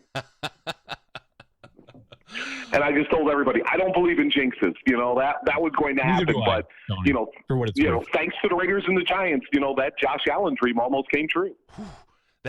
We were really stoked. And so that's the thing, right? Then we started getting in, oh, no, we're the Lions. Nothing works out for us. And then we get T.J. Hockenson, and it's like, it took a minute. It took a minute for us to say, you know what, this is not a bad pick. We knew before it. We expected T.J. Hockenson at 8, right? We walked into the day. We started this thing there, but when things started edge, right, our expectations changed, and it wasn't just it wasn't chocolate. It had sprinkles on top for a minute there. Exactly, and it was like, ooh, almost Josh Allen, but T.J. Hockenson, and it's a good pick, but it's not exactly what you wanted when you saw how everything broke. Yeah, and now we were talking about this. This seems to break for a Bevel offense. You got your tight ends who are strong. You're going to give you your ball control. You're going to give your clock control. It lines you up for good strength for running with your running backs. It gets you running back heavy. It takes a little bit of the load off of Marvin Jones and Kenny Galladay as your wide receivers. They'll see a little less use than typically with Stafford, but that's what Bevel does. And now all of a sudden you can start looking at that defense and start saying, where are the areas that I want to shore things up now there. And this does change the face of the offense in a way that maybe we hadn't been talking about before the pick tonight. Exactly, and that second round pick's got to be now defense for the Lions. There's no doubt about it. After you take a tight end in round 1, you better focus on your defense in round 2. Absolutely. Case, what do you think? You're okay? Are you with us still? Oh yeah, I'm all right. I had my heart so set on Brian Burns at that point. Well, I mean, I had my heart set on Josh Allen, and then that didn't happen. And, obviously, then, it just, in typical Lions fashion, they found a way to make me less than thrilled with what they've done. But it's great. I'm not, it's not a bad pick. I'm not saying it's a bad pick. It is a good pick. The only downside to this, and we've missed the pick. We'll come back and pick that up. Ed Oliver went to Buffalo. We did get our highlights up for folks to see, so don't worry about that. But so this does set us up. Now, what about the argument that we've talked about a little bit with Hockenson? In you take a tight end this early, you wind up in a little bit of a tough spot because you're not getting the super value on the contract basis that you usually would, right? I mean, if you would take a quarterback right now versus a tight end, you're getting a lot of arbitrage on that salary, and that helps you with a cap in a way that normally it wouldn't. Yep, and here's the other part of it, too. A lot of people still remember what happened when the Lions took Eric Ebron at number 10. So, in a sense, T.J. Hockenson is feeling the heat because Lions fans keep thinking about how Eric Ebron didn't work out here, then went to Indianapolis and worked out well. But I don't think that's going to be the situation here with Hockenson. I think he is going to work out fine for the Lions. He may not be the sexy pick, but he is something that this team needed. And, look, we talked about this before. Last year, tight end was a black hole for the Lions. I mean, you got nothing offensively from the tight ends. Now you've got two tight ends in Jesse James and T.J. Hockenson who actually give Matthew Stafford a security blanket. So maybe the next time he goes into Minnesota, he doesn't get sacked 10 times and becomes part of the turf at U.S. Bank Stadium. And they can both run block. Yes. And that's going to be critical for Kerryon Johnson. It's going to be critical for C.J. Anderson. And it's going to be critical for whoever else is running the ball. Zach Zenner. Didn't mean to leave him out there, guys. Sorry. Yeah, but, you know, I forgot about that. But, you know, that's going to be critical. And you're right. That the element that those two can add in the run game is going to be huge. Yep. No, and it's this kind of thing is funny how you get your emotions dashed and then you go up and down and you sit back and think about it and it's like this is really what we expected when all this started. We expected exactly Hockenson. So all the other stuff that just happened was part of the drama play ahead of time and that's that. But let's think a little bit. How's things in Allen Park right now? I know you're sitting there. You're sitting there at the facility. What are you seeing? Anything interesting going on with the team? Steelers traded up to 10. Yep, Steelers up to 10. Well, they tried to trade up. According to Adam Schefter from ESPN, the Lions did get some calls about trading down, but they decided after the way the board broke that they were going to stay right there at number 8 because the players that they were looking at were still there at number 8, which included T.J. Hockenson. I think if both Allen and Hockenson had left and had not been there at 8, then the Lions probably would have traded down. But the fact that they had a shot at Allen and ended up with Hockenson, I think they were pretty happy with where they were at that point. Yeah, I think that fit what they were probably thinking they were going to get anyway. The other aspect of the TJ Hockenson thing that we haven't discussed is that he was almost certainly the number one guy that the Packers were hoping would fall to them at 12. You know, screwing over division rival is, you know, priceless. Crazy. I mean, you're right. I mean, again, the expectations were so high when Josh Allen started falling down the board, and now it's T.J. Hockenson, and now Lions fans. You know what? I can't wait tomorrow morning to hit the radio and hear Lions fans' reaction to T.J. Hockenson. Again, pitchforks and torches, the order of the day on Friday. Hey, let's bring in the Steelers selection really quick, Tony. You can get it with us live. Okay. Well, we got to come with Joe Green here making the presentation. With the 10th pick in the 2019 NFL Draft, the Pittsburgh Steelers. God, Joe Green would still kill him, man. Devin Bush, linebacker. Oh, Devin Bush. There you go. I had a feeling he'd go a little bit earlier than people expected, but he'd kind of been rising up the like subtle draft, you know, chat lately. Yep, I agree. And here's the thing. Two things. One, in a lot of mock drafts, Pittsburgh had been linked with Devin Bush, but they were linked to Devin Bush in the high teens, low 20s. So they moved up to 10 to get him. And then the second thing, guys, Devin Bush goes ahead of Rashawn Gary. That's a little bit of an upset because in a lot of mock drafts you thought, and you saw Gary going ahead of Devin Bush, but there was a lot of talk, especially from scouts, and one of the biggest names covering the NFL, Louis Riddick at ESPN, thought that Devin Bush might have been the best player in this year's draft overall, and Pittsburgh moves up to get him at 10. He is a good linebacker, and he'll fit that scheme pretty well. Yeah, he's got Pittsburgh written all over him. And Pittsburgh's been big on the Michigan guys, haven't they? They've been one of the bigger pickers of Michigan players, so I think they like what they see in that pipeline. Yep, one of the biggest standouts I remember was Larry Foote when he went to Michigan and then went to the Steelers a few years ago. Hopefully, though, when Devin Bush gets to Pittsburgh, his fashion sense improves because that suit right now is brutally awful. Yeah, there weren't a lot of bad ones. I didn't realize. Yeah, I missed that one. That one's it's like that Michael Jackson film from the 80s, the space. Did you see Joe Green though? He looks like he could put he looks good still. My goodness, that's a guy that played when in the tough years of the NFL, right? When it had some real penalties in the body, but boy, he looks good up there. He looked. Yeah, he does, and that was my mom's favorite player because she grew up a Pittsburgh Steelers fan. And it's funny because growing up here in Detroit, my mom would always make us watch Pittsburgh Steelers games, and at first it would drive me nuts. But the more I watched them, the more I became a Pittsburgh Steelers fan. Joe Green was her favorite player, and, you know, eventually I became a Steelers fan and thought, if there's one guy I want to interview in life, it's me and Joe Green, and I had a chance to do it a few years ago, and that was really, really cool. Wow, but awesome. But again, you know, That suit. I'm sorry. Come on, Devin. Let's get with it here. Yikes. Devin, no. No, dear God, if I saw that walking up, I'd ask if the waiter was asking me about my soup. Good Lord. By the way, the Broncos get the number 20, 52, and next year's third, which is not. I'd have to check our value charts and that kind of thing, but it doesn't sound like a bad haul. No, that's a good haul for Denver, and it helps them rebuild their team because John Elway's feeling the heat right now. He's gone through the quarterback carousel in Denver, and now he's got to get some players, and he's got to start rebuilding that team. And so what a better way to do it than to pull off this trade and get a couple of more picks. John Elway's arc in Denver is one of the craziest arcs ever. Starting as a quarterback who couldn't win, finally wins it all. Everyone's happy. Owns every dealership in a 300-mile radius. Winds up becoming the GM, and has some success. And now, I mean, this could be the denouement of his love in Denver. You got to find the right time to call it there. We'll see how it goes, John. Yeah, good luck, John. This could be a long year for you. Although I do like Vic Fangio as their head coach. I think that's a good selection for a head coach. Yeah. Hey, Tony, man, we really appreciate you calling, dude. This is good stuff. Anything from Allen Park that we need to see that we haven't seen from the broadcast? Any sightings of Matt kicking his hat or anything? Is everything okay? No, there was a collective gasp from the assembled media here when they picked Hawkinson, followed by, "Oh wow, we can't wait for Lions fans to see this pick." And they serve tacos here for the dinner this evening. So I'd eaten before I got here, but if I'd known there were tacos, I might not have eaten. But never eat when there's tacos, Tony. That's true. So I kind of avoided the tacos. I'm at the age now where tacos do weird things to me. Yeah, I get that. Yeah. That's why dangerous sometimes we game got to that we keep our play. pants on, right, Tony?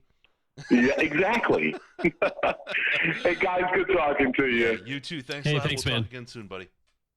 No problem. We'll By the talk way, soon. Yeah, we're talking about those shirts. Yeah. Check it out. We got if you're a Sons of Anarchy guy, check out the suit. Mm-hmm. We got a new one out there. It's really hot. You may want that one. Excellent. I will take a look at those when I get a chance. All right, buddy. We'll see you soon. You got to take care. Cheers. All right. Tony calls. Surprises us. All right, we got the Bengals pick is in, number 11.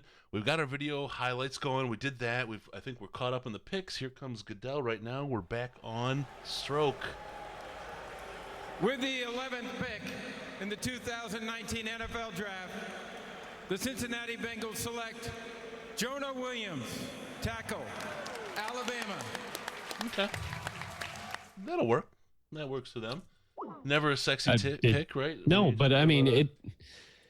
Okay, I really like I like Jonah Williams. It would have been one of those picks that I would have sort of been on the same level that I am with TJ Hawkinson if the Lions had taken him. Where I like the player a lot. I think he's a really good player. It's the value and the usage that's the question. And to be perfectly honest, I don't know exactly how Cincinnati is going to use him. If they want to plug him in day one as a tackle, then maybe that's a good value pick for them. I'm not 100% sure what their situation is. I don't have a whole lot of confidence. If somebody out there has a better understanding of what the Cincinnati offensive line looks like at the moment, but you're talking about so 6'4", 305 pounds. He's got that very prototypical size, very strong. He's probably the most pro-ready offensive lineman in the draft, which means, plugging him in day one, even at left tackle if they have to, probably not a huge problem.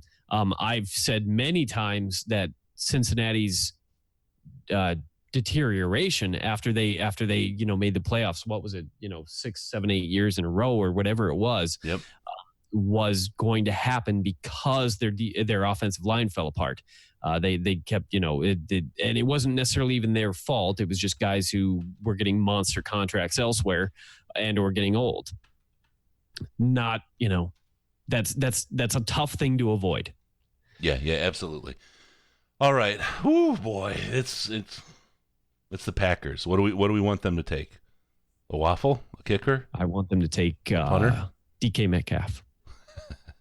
There you go. 2 straight losing seasons for the first time since 1991.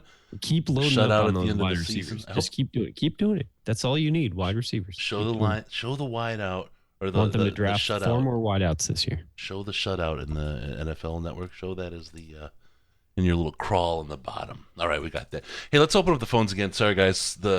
It's off to the side, and there's so much going on. It's hard to do all the controls at once. We got a call right now. It's John. Let's get John in here. Hey, John. How you doing, buddy? Hey, what's up, guys? There's a lot going on, man. This is crazy town. gotta mute my stream here. It's I haven't called you guys since December, according to Skype. But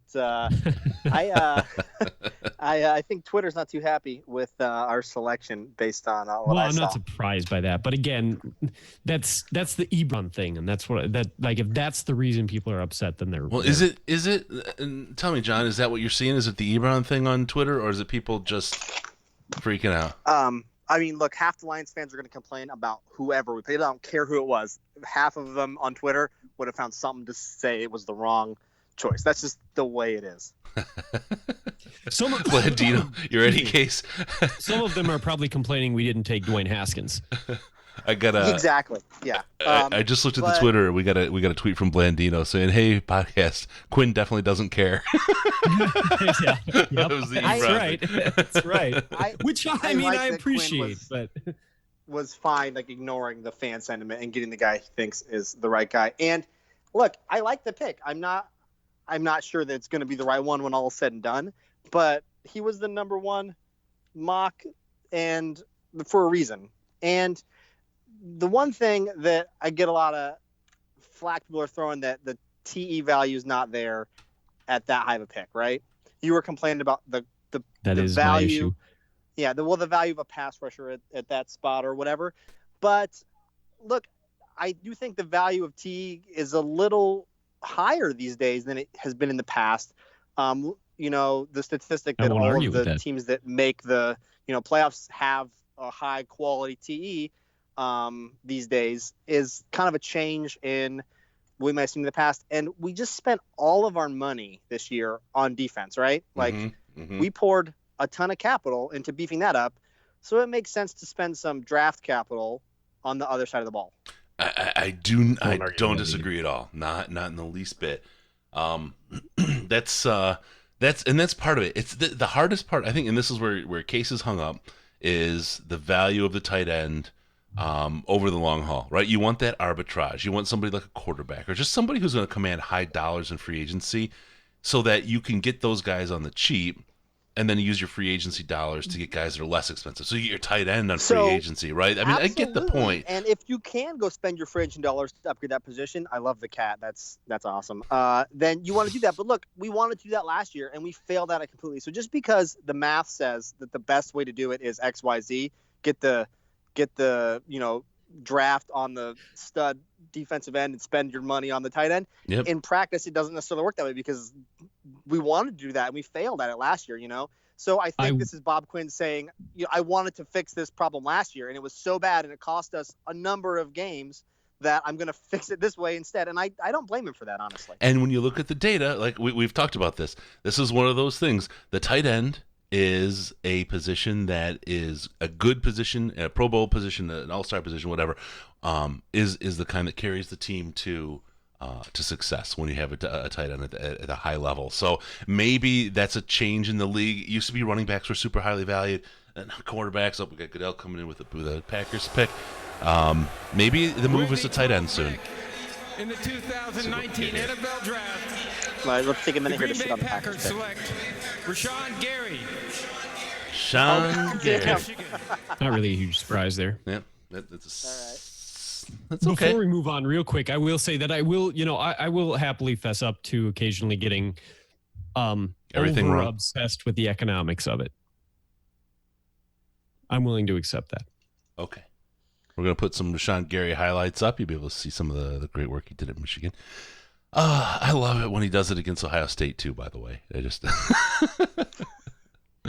just me. I was born at Ohio State, Chris. I'm sorry, John. I mean, if we're doing kind of secrets revealed, I was born in Ohio as well, but I got out there pretty Hey, quick. my biggest regret is that when we both lived in SoCal, that we never got together for a game. Yeah, and, no, it's now it's $300 to get together with you guys. So where I gotta you have at to now? open Are up you the- still the in? pocketbook? Are you still in SoCal?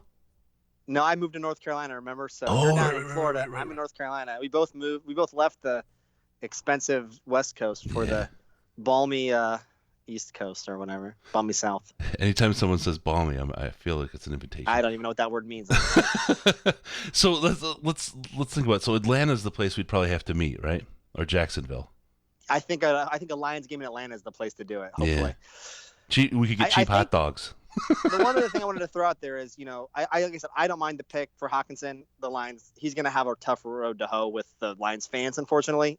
I'm not there, so I don't have any. I'm not going to be yelling at Ford if you Field. could show a measure of maturity, it could really probably overcome a lot of that in the because it was that That's what lack sank of Hebron. response to criticism that really built the divide that Absolutely. Part of his problem was how high Ebron was drafted, and then how he talked about it, and he talked himself up without the the production to back it up. So I don't think Hawkinson's going to have the same problem. Did you see his interview where he basically totally has already done a Lions presser on media?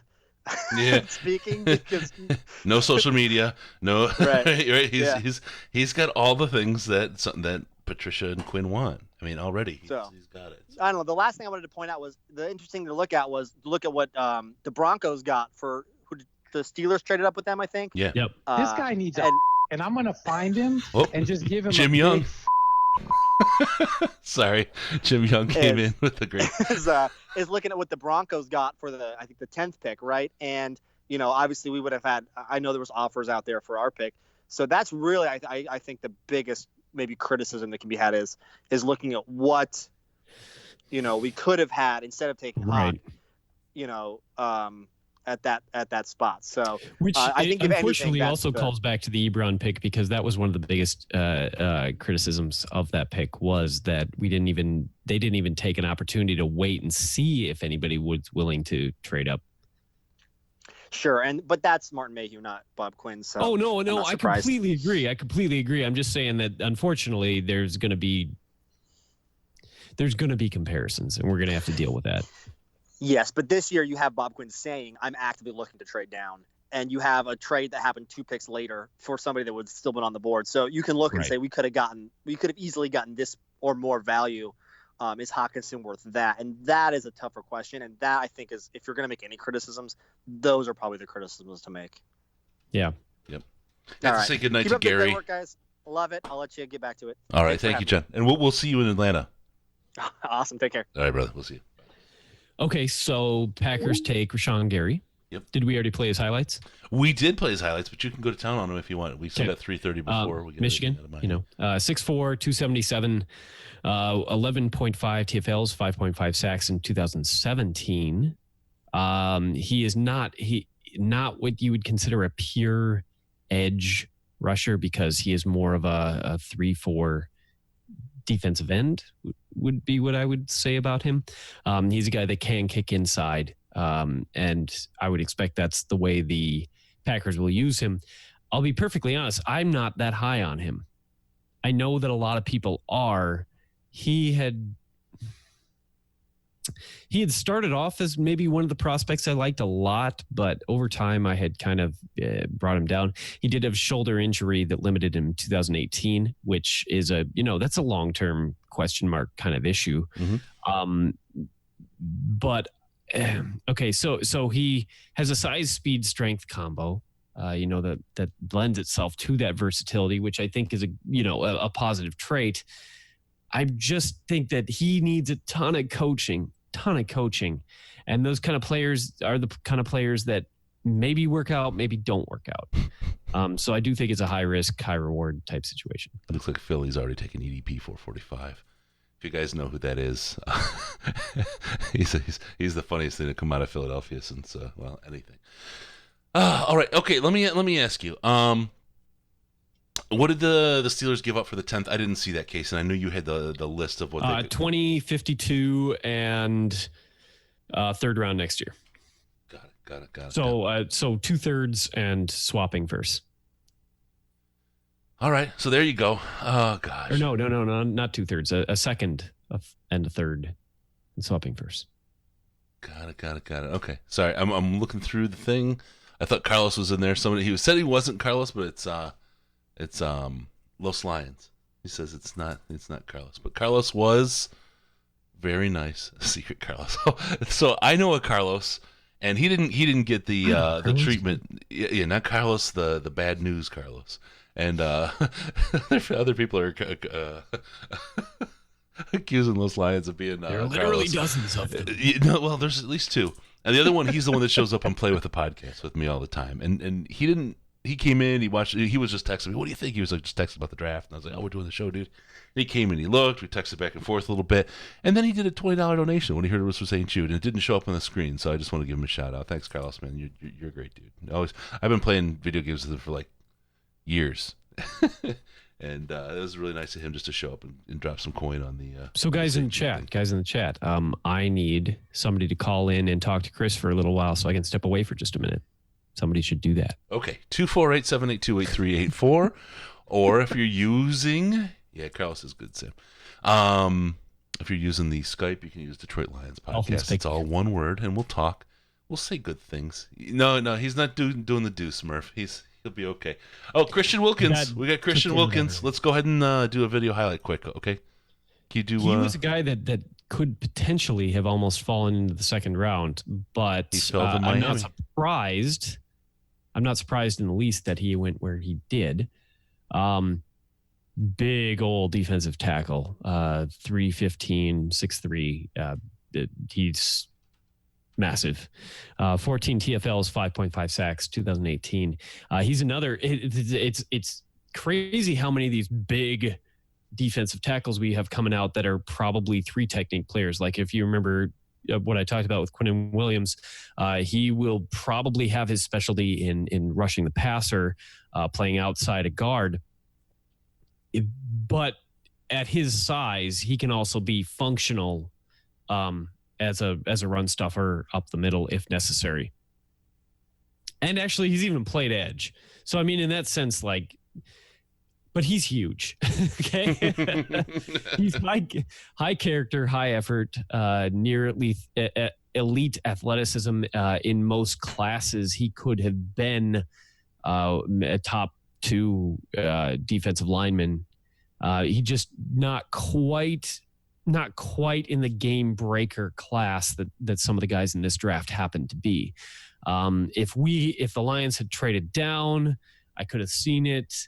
Again, I don't necessarily think the Lions were looking for a 3 technique defensive tackle, but he is very skilled, and I'm not surprised that his draft stock rose to where he went there. Yeah, absolutely. I have to say a really quick shout out to my production crew. As we've been continuing to meander as picks are coming in and doing other things, they've been doing a great job of making sure the videos are ready and all the on the clock and picking next and all those graphics are together. So great job, folks. Thank you so much for just being who you are. All right, we're looking down. Let's see. Call you. All right, it looks like the Riz is good. Let's see if we can do it now. Let me just really quick. We're doing this on the fly. So we may have the Riz here in a minute, and then if you want, Case, I know you guys have this big ongoing feud right now. You can probably leave and go to the bathroom at that point.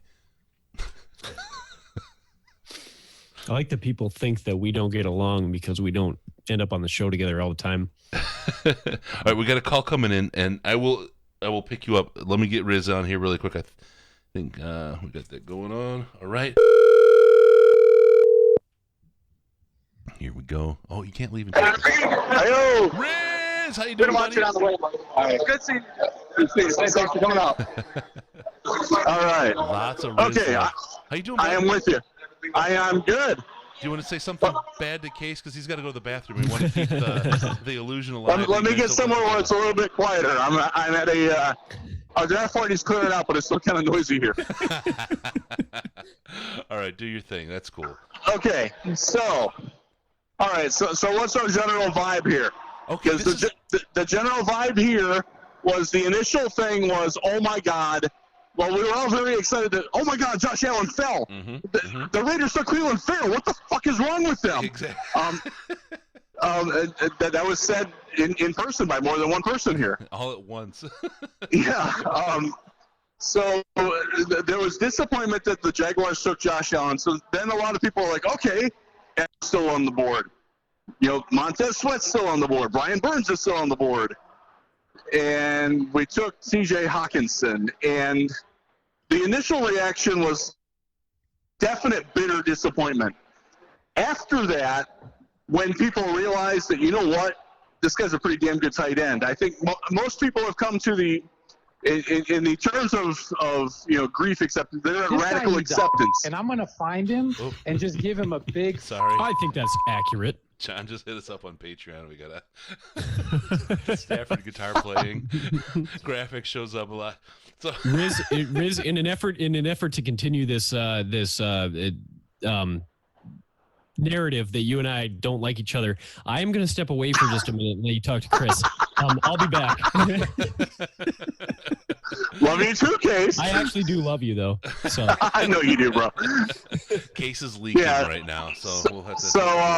So I'm here, and we had, I don't know, there was probably about 50 people left here at the party. Nice. At Folding Warehouse in Grand Rapids. So a lot of people left after the Folding tournament was over, which was cool.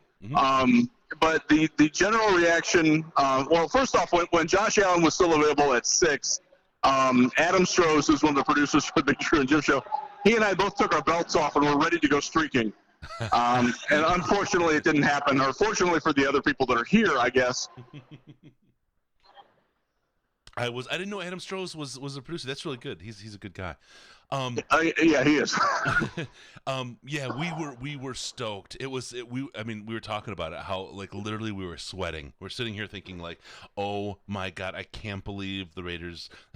John Gruden's lost his marbles, the whole thing, right? This is everything that we've always wanted and asked for. This is ideal, right? And then the Jags come up and they pulled the Josh Allen string, and it makes sense. It makes sense if you're sitting there as the GM for the Jags. I get it, but after that excitement built, there's literally probably no one you could pick that would make you happy. They're not going to match that level of excitement. Yeah, I think that's real. I think that's a real reaction. I think that the disappointment of that, and I did a little bit of a live stream with Big Drew, and I said, you know what, it could have been a lot worse, but it also could have been better. And I think that's sort of where I'm at with it. I like T.J. Hawkinson. He's a very good player at a position of dire need. And I think that's getting lost a little bit. But, man, it would have been – we had a shot at Ed Oliver. We had a shot at Devin Bush. Yeah. We had a shot at some very talented guys who are probably better overall players. Maybe not at his positions of big need, but, I just hope, and it seems like that's the general prevailing sentiment of the guys that are left here, is that the hope is that we don't treat Hawkinson like he's Ebron's replacement and automatically hate him because of that. And I think he can help. He can help. He's a good player. There's a couple. He's things a better player than Ebron. Yeah, there's a couple things in his favor. Number one, he's not a social media guy, right? So that's right off the top. Number two, he's a different attitude, right? He actually, his attitude, we were saying, fits a lot more with the Quinn and Patricia kind of how they deal with the press. So that'll probably bode well for him, at least in the near term. The other side of it is if you think about Bevel's offense and how he fits in, right? You think back to the Seattle days, because this is kind of the Seattle prototype, which I'm not saying is good or bad yet. I'm just saying this kind of fits in the Bevel scheme, right? You now have 2 tight ends that can block, 2 tight ends that can catch. You're taking some of the pressure off your wide receivers in Marvin Jones and Kenny Galladay. Kenny Galladay can seem to get a little more open or more separation than Jones can, but you take a little pressure off of them, and you are now really in a position where you can focus on the run like we were supposed to. This is something that's going to be different for Lions fans, and I think this pick sets us up in that way. The other side of it is we spent so much money and treasure on defense in this offseason that it does make sense to kind of put that piece in place and just kind of lock down the tight ends. I'm trying to take a systems kind of a view of this, right? And I think if I think of the whole broader system and how all this works together, I like the pick. He's a solid guy. As long as he plays at the nearer his ceiling than his floor, I think this is going to wind up being a good pick. And you see teams that have solid tight ends are the teams that seem to succeed in the NFL. They filled what is probably the biggest hole on that. It is the biggest hole on the offense. Yeah. They did not have a viable, legit starting tight end who can do the things that you want an NFL tight end to do. Jesse James might be that guy, but we haven't seen that he can be consistently. Yep. I think T.J. Hawkinson gives you the potential to be that guy. Will it happen? Yeah, I kind of think so. Iowa tight ends are noted for coming out, being ready to play. That they're NFL ready. They come from a good system. Is he going to be George Kittle? That would be fantastic. Oh, man. Can you imagine? I don't think he's going to be that good because he's a different kind of receiver. He is not that seam stretcher. Right. He's more of the way that Kelsey is used in Kansas City. The way that if you want to go back a little bit, the way that what was his name? I'm blanking on it. Shoot. That's what happens with a live draft party. It is. I got like 50. I got way too much stimulus going on right now. Well, you brought a lot of stimulus to the call, Riz. well, yes, thank you very much. Yeah, I was. My reaction is that I also want, and I stress this. We were talking about what we're going to talk about on the show tomorrow, on 96.1 here in WDFN in Detroit, is that you have to take into account what happens tomorrow before you judge tonight. Yep. What happens tomorrow? Do they get a pass rusher tomorrow? Do they get a wide receiver tomorrow? Do they get an offensive guard tomorrow? How are those guys? Is it a good value? Are they instant impact guys? And this is in the chat right now, and it was something I was going to bring up, so I'm so glad you did that. Greg O'Leary, he says, if the Lions get Debo or Paris tomorrow, this draft entirely remakes the offense, right? And absolutely. And that's yes. what you're looking at. That round 2 pick, round 3 pick, all of a sudden it's like, oh wow, yeah, now this all fits together, right? And it's that system thinking, and that's where while it's not sexy to take a tight end where we got, this is a different kind of pick than the Ebron pick was. And people are going to make the comparison inevitably, besides the fact that Ebron couldn't catch, right? Ebron, based on the needs as well as the availability of other players, this is a completely different pick for this team as far as how it fits, the type of player we're getting, and how it's going to work with this team. Yep. I'm not unhappy with this pick, and I think one of the things we said earlier, and I'll probably stand by this. This is probably the safest of safe picks at this position, at number 8, with the way everything fell for us. Yeah, and that was the sentiment that we got a lot here at Bowling Warehouse, was that, you know what? Dwayne Haskins just he's not gonna be bad, and I think that's Bob Quinn has done a very, other than tease Tabor, it's hard to call any of his first, second, or third round picks bad. Yep. He hits on guys. He has guys with high floors, and Hawkinson is a guy with a high floor. So I got to tell you, the Redskins just picked. Or let me say, they took Dwayne Haskins. Dwayne Haskins. We got some video highlights going right now. This is probably one of my favorite picks in the last couple picks in this draft right now. I love to make fun of Dan Snyder, but this fits that team. This is a pretty good pick for them. They got the guy that they wanted without having to move up. Yeah. And they got they desperately needed a quarterback. Yeah. So if you're a Redskins fan, you got to be happy tonight. I think Dwayne Haskins was. I don't think he has as high of a ceiling as Kyler Murray, but I think he's more likely to hit his. So filter that in. They desperately needed a quarterback. So I'm good with what they did. Who went at 14? I missed that pick. At number 14 was Chris Lidstrom with the Falcons. Whoa! Lidstrom, yeah. Really? Yep. We missed that. We missed that video, folks. Sorry. That's sometimes when a lot goes on, we don't get to your highlights, or we don't get to. So Chris Lindstrom went ahead of Garrett Bradbury, went ahead of some other offensive tackles. That's very interesting. Yeah. Their fans should probably feel worse about that than Lions fans do about T.J. Hawkinson. Wow, you. So that statement right there, Riz, makes me feel like you're down on the Hawkinson pick. I understand why people are upset about the Hawkinson pick.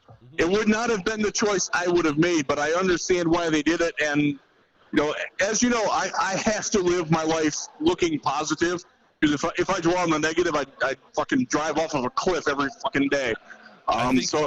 and I can't be that guy. You have to look at how this can help, because you know that's the intention that was behind. They're not trying to lose. They're not trying to screw you. They're not sticking a middle finger in your face. They are trying to make the team better in the image of their head coach and their general manager.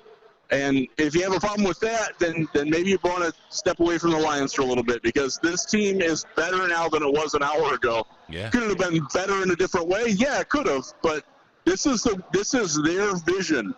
Yeah. And that's you get. If you don't believe in that, then you probably need to get off the Lions for a little bit. No, and there's actually, if I sit here and think about some of the great quotes we have, I think one of them is probably super relevant right now. Smell the roses instead of pissing in the garden all the time. And there you go. Thanks for pulling that out. I think that's it right there. I again think that Hockenson is not a bad pick. There's nothing negative about it. It's a very whelming pick, right? Be whelmed. It's safe. It's good. It helps the team. The team's better. I don't think there's anything to be unhappy about. And I'll tell you, it's way freaking better than the Cleveland Farrell pick was. Yeah. So I think Daniel Jones. My big thought is that they absolutely have to lean into the two tight end offense at this point, or they'll be wasting talent, because you have two very good tight ends, and if they don't do if they don't go what the Patriots try to do with the Boston Tea Party, then they're probably failing, because right now if you got to use both of those guys a lot. You have to get production out of both of those guys. And if they don't, that would be my concern. You have made a significant investment in upgrading the tight end position. To not use it would be stupid. Yeah. Yeah, absolutely. All right, Riz, I appreciate it, man. This is an on-the-fly call. You've got so much going on. You know how much love you've given us over the years? Probably too much. It would have been a lot more, though, had Josh Allen been there, because I'll tell you what, we had some folks here who had the video cameras on the ready for my pants off experience. Yeah. And a couple other people were going to join us, too. I had mine down to my knees. Luckily, we only shoot waist up here. But all right, buddy. Riz, thanks a lot, man. Have a great time tonight. Get your Uber home. And I will be. I'm all good there, so that's great. And again, tomorrow night is when you can judge what happens tonight, because it is a 3-round draft. Remember that, it's a process. Let's see what happens tomorrow night before you hate or love tonight. Yeah, absolutely. Congrats on the big pay-in radio gig today. That's sweet and well deserved. Let's see. Personal appearance fees are fantastic. That's awesome. And Sandman and I are going to do tomorrow's draft as well with a live stream. So Riz, if you get any spare time and you feel like talking to some old friends, we'll be here for you, buddy. Sweet. Sounds good. Thanks, guys. All right, thanks, brother. We'll see you. We get the best friends in the world, don't we? Really? I mean, it's like yeah. Damn, these guys are great. Definitely. Do we want Brian Burns? Brian Burns is up. I'm going to go ahead and throw some video highlights up on Brian Burns, because we haven't done those in a little bit, and my production crew's getting pissed at me. Brian Burns. All right, go for it. Okay, and then we can go back and cover some of the last couple picks too. Yeah. As I haven't exactly made it a secret, I was really high on Brian Burns. And what else? Well, you don't need to know that. Okay, sorry. He's an edge, Florida State, 6'5", 249, 105, or excuse me, 15.5 TFLs, 10 sacks in 2018. This is a technician. But he's got the speed to back that up. Yep. He's intelligent and translates well into what I saw as like kind of the next step down from Josh Allen, that you could use him in a hybrid edge linebacker role, which I thought was very much what I wanted to see them do. That's okay. I'm not trying to dwell too much. He needs to develop a little bit on his pass rush moves. It hasn't been used as much as a linebacker as so we'll have to see if he develops in that area, but he definitely has the high potential to be used in that area as well. He's got hands awesome hands that are good in his pass rush and good in his run defense. It's the strength issue that wasn't very similar in that regard to Josh Allen. That isn't necessarily his like what he excels in, and so could get taken out of certain situations by stronger defense or offensive linemen. But I think that he's a very good player, and he went to the Panthers. Was that what happened here? Yes. Yeah. Yes. I think I think he was a plus player to anybody who took him, and that he fell to them, I think is one of the better values so far we've seen in this draft. Yeah, absolutely. All right, a lot going on. I'm gonna see if I can pull something together in the background here, Case. If you can give me just a little more time with your beautiful voice and we saw Dwayne Haskins. Yeah, I'll talk about Dwayne Haskins going to the Redskins for a minute. That's a great pick. I mean, it's value for them where it is. I don't know that it's questionable whether or not he's got the ceiling to be really what we want or what anybody would truly believe in as a franchise quarterback. But there certainly the tools exist that with work he could get there. As I mentioned earlier, there have been some comparisons to Matthew Stafford, Ohio State, 6'3", 231, good size hands, put up almost 5,000 yards and a 70% completion rating, 50 touchdowns, 8 interceptions. That's all exceptional work. He's got solid accuracy and arm strength. The big problem is the duress under pressure. Which it seems to be that was kind of the trend in all the quarterbacks this year. That was like the big concern, is that how will they do under pressure? He is a risk taker. So in the NFL, while his TD to INT ratio was great, phenomenal his last year of college, I would expect to see more picks from him as he tries to do a little too much. Sure. In Washington, but I need to check really quick with the production truck. I haven't missed any videos, have I? We're on. Are we on track? Give me a thumbs up if we're good where we're at. Okay, cool. Thanks. Sorry. It's all good. Good stuff. Okay, we got pick is in for the Giants. Round 1, pick 17. Look at our pick is in graphic. I'm trying to pull somebody on the phone in the background. We'll see if that works out. Somebody who knows a little something. So we'll see. We will see. All right. Okay. So picks in. Who do you think the Giants are taking here? We're 17th. It's hard to really kind of feel this out ahead of time, but the board is falling a little bit, and I just got to tell folks, I do not worry about this Hawk pick. Right? I mean, look, it's right in line with where it should be. You guys need to be okay. And you'll see. Are people freaking out on our chat or anything? I think they're freaking out on Twitter. They're freaking out everywhere. Really. I'm not surprised. Yeah. But it is what it is. Like I said, I don't want our GM to feel like he has to be beholden to whether or not he hurts fans' feelings. Here's one. And we have TEPTSD, and it still looks like we got about a 3 to 5 pick reach. It doesn't bother me reaching 3 to 5 picks in the first round. If it's a player, you want best player available, but if you continually if the best player available is always an edge, you're going to have 46 edge players on your team eventually, and not the rest of a team together. So you do obviously need to think a little bit about what's going on with your team and what you're doing. And I'm fine with going down 2, 3, 4 picks to pick up a guy that's really going to help your team. This is fine. This is fine. I'm telling you, and I'm not the dog with flames around me. That meme either. This is actually just fine. It's just not super sexy. It's not like it's not Mardi Gras happening right here. But it's in you guys. I think we'll see by mid-season how well this pick helped this offense. I think that's where we're going to be. Yeah, I won't argue with any of that. One of the things we haven't seen yet is any secondary players taken, and that is not a huge shock to me. We haven't talked about it much yet, but I absolutely hate the overall group of secondary players in this draft. In it almost feels like when someone takes one, wherever it is here in the first round, I'm going to probably call it bad value.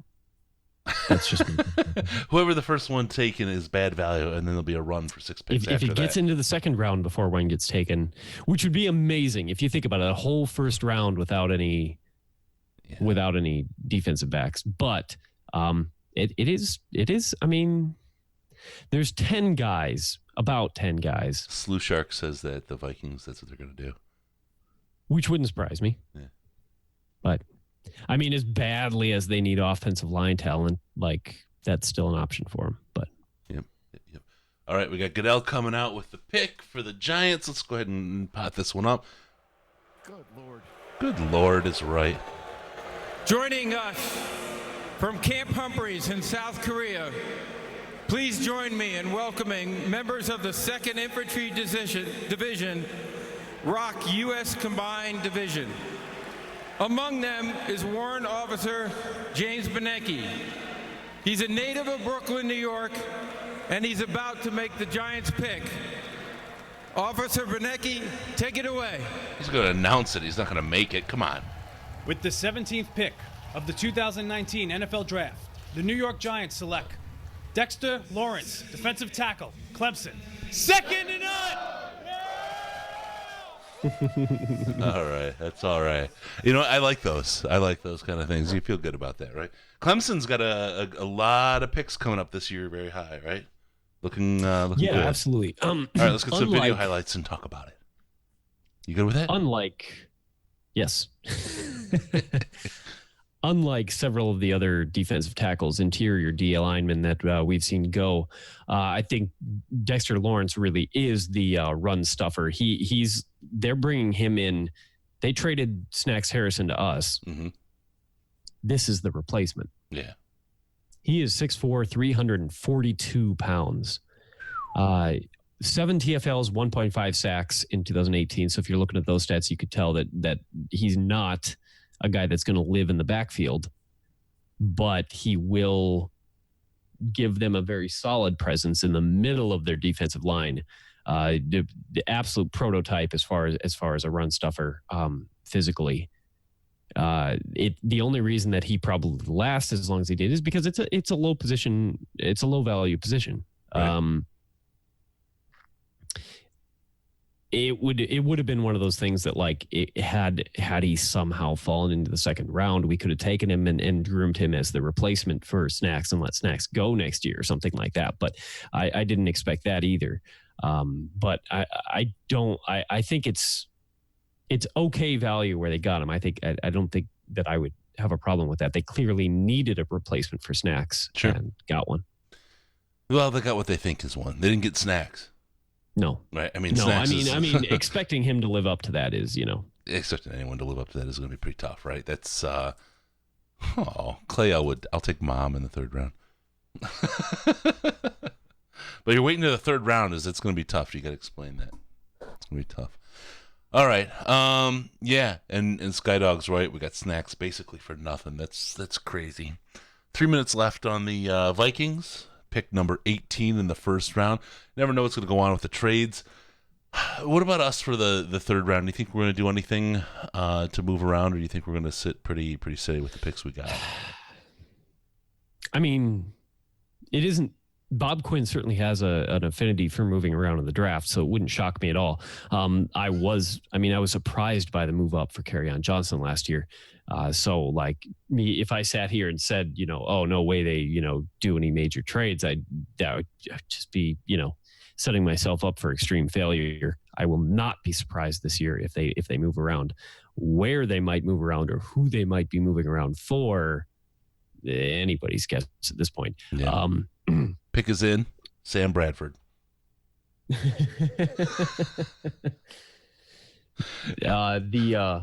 Thanks, Sky. I mean, or no, sorry, John. The number of positions that we have to fill shrunk by one. So we're looking at defense probably, unless one of the wide receivers that's super speedy and that they really like comes to us in the second or third. I gotta go back, Case. I have to go back because we're so focused on defense, and it's this hive mind. We're so focused on defense. We spent a ton of money on defense in the free agency period. We got Trey Flowers. We got all this. Our offense is what was the ultimate epitome of ass this last year. We choked on offense like crazy. Why is helping the offense something that's so offensive to so many people? It's crazy to me. I completely agree with that. And toot my own horn on that one, I guess, even though the pick wasn't exactly, what I had hoped for. I said weeks ago, maybe a month or so ago, that if they went offense in the first round, it wouldn't shock me. And that why do we have to? I know it's a strong defensive draft, but if you have a strong defensive draft, that still means that the top prospects on offense are likely to fall to, favorable positions on the board. So taking one, as long as it's not, out of the realm of where they, where they are as a talent, isn't necessarily a bad thing either. Right.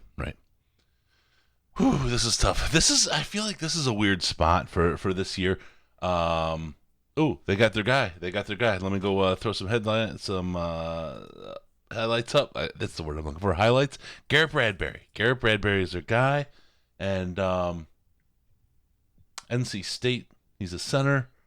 And not shocked. No, not they shocked. absolutely needed help on the line, didn't they? He's an interior offensive lineman. Whether or not they have him guard center, see how fluid their situation is on their offensive line. 6'3", 306 pounds out of NC State, like you said. He's slightly undersized as an interior OL, which is crazy to say at 306 pounds, but slightly undersized. Goes well with Riley. Used best in a zone blocking scheme. He didn't project well to what the Lions would have wanted. He needs help in pass pro. Yeah. He's a guy. I watched highlights versus film, and they're two different things, right? I watched highlights, and not. I wouldn't say it was terrible, right? But I don't think he's a super impact guy. He's fine. I mean, I like Hawk at a tight end and the impact he makes on a team. And this isn't me being, Lions Kool-Aid drinking. Hawk at the tight end definitely elevates the position, especially for the Lions, right? Just boom. As a center, I just don't feel that he's impact. I don't think he's going to elevate that position. I don't think he's going to help that defensive line or that offensive line. He's not going to hurt it, but I just don't think he brings anything to make them significantly better in any real way. Garrett Bradbury is not the guy. Conservative pick in that sense. I think he's technically one of the better offensive linemen in the draft, as far as like knowing where to be, when to be there, that kind of thing. But just physically outmatched by the stronger guys he's going to go up against. Yep. Seems to be falling down in most of his highlights. That's right, John Murphy. Also, he can now be the best offensive lineman and take over for Reef. So there you go. That's not wrong. I'm not surprised. He's not a bad player, but he's just desperate for offensive linemen. But this does kind of reek of that desperation. Yeah, it does. It does stink of that. I'm telling you, I just think especially with this pick, I think this in the long haul, in the big picture, makes the Vikings a worse team. And I'm not saying that it's a worse center, but they have now. This is their center now for the next 4 or 5 years. Right, and he's not really making things better. He's just a kind of a guy to put in the hole. With the Kirk Cousins money that they pay, the contract issues that they're going to have, I don't see a very bright future for this Minnesota team. I would expect that they had a player that is going to make an impact on this team. This is not the investment I would expect out of them at this point. At the point they are in building a team. So I think this hurts them. Really, even though he's a decent player. Does that make sense? Yeah, totally. I think I can get on board with that.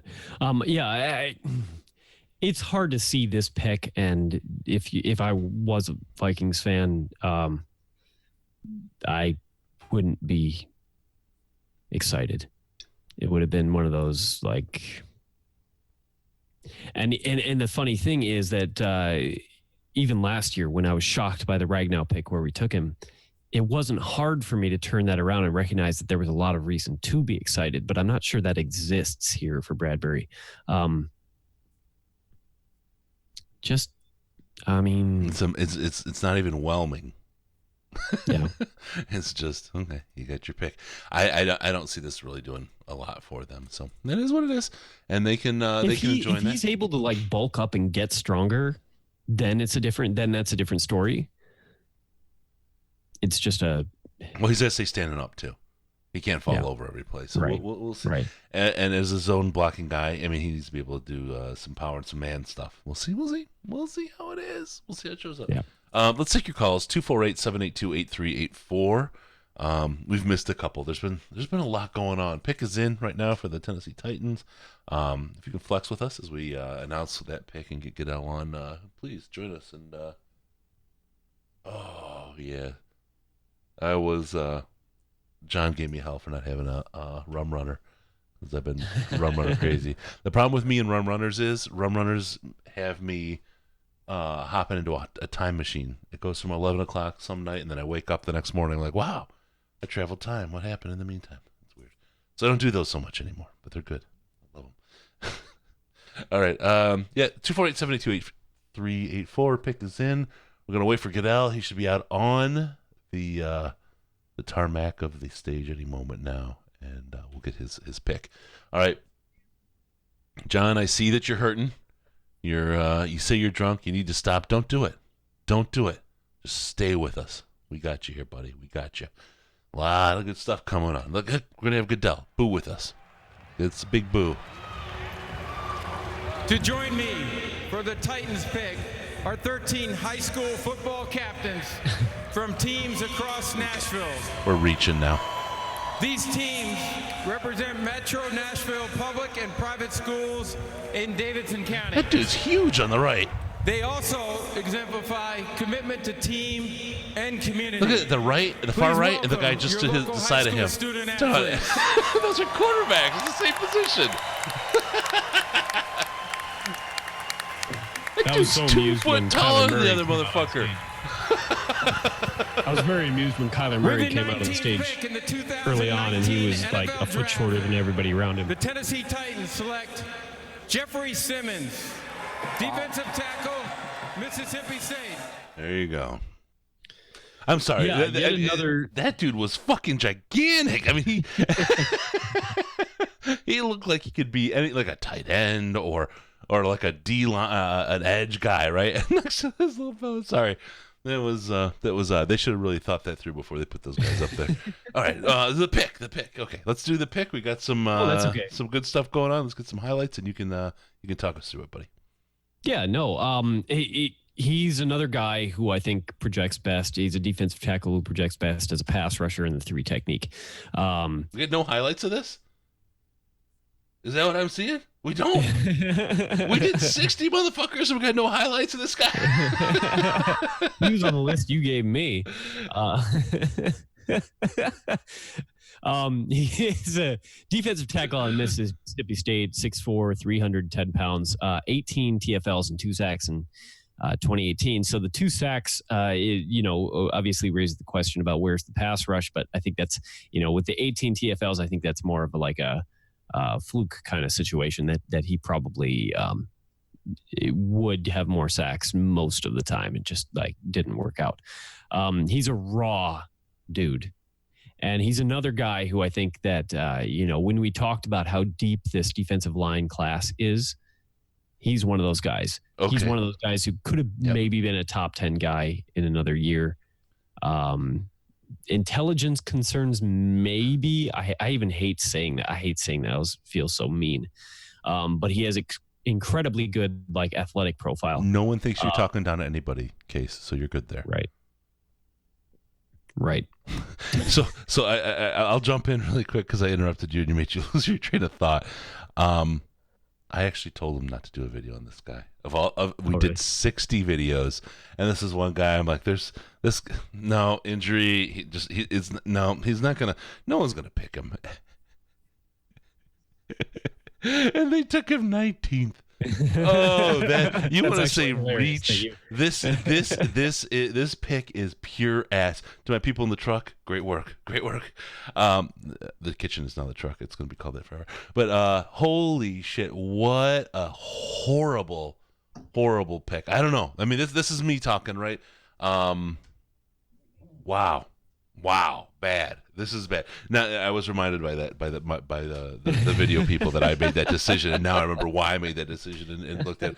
Wow, just he's very bad. raw, very raw. Yeah. Definitely needs major coaching and injured, and we'll see what he played 3 games this year. I mean, I don't have that up in front of me right now. Jesus Christ, Case, where I mean, this is a professional broadcasting situation. If I had the team with me that you have there, then that would be no problem. But get a team, brother. I'm working solo over here. You got to start making a team. I got a message. I got a message from my friend Mike, who called into the show last year, if anybody remembers. And we told some stories about my younger days.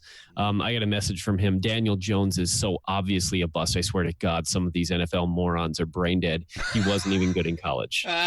So Mike has an opinion on Daniel Jones. I asked him if he wants to call in. We'll see if it happens.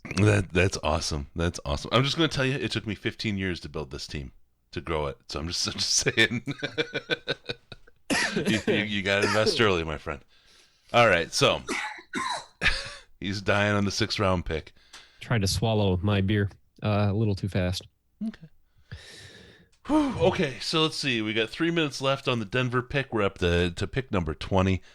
This is fun. It's now fun because we didn't get like the Trubisky laugh this year or the Tunsil laugh like we had the year before, right? But this was good. This was some good stuff. I think the Minnesota pick was just not good. I just think it was not good, and I think this will probably get slammed pretty hard. No, of course, draft grades are going to come out, and there are going to be guys who give the Lions very low draft grade for taking a tight end. I know that, and you know that. They always give them a low grade. Yeah.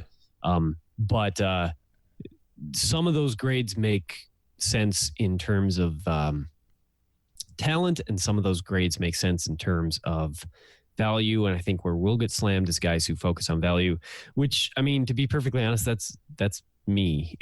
but that doesn't mean that the talent didn't warrant the pick. The talent definitely warranted the pick. Can I tell you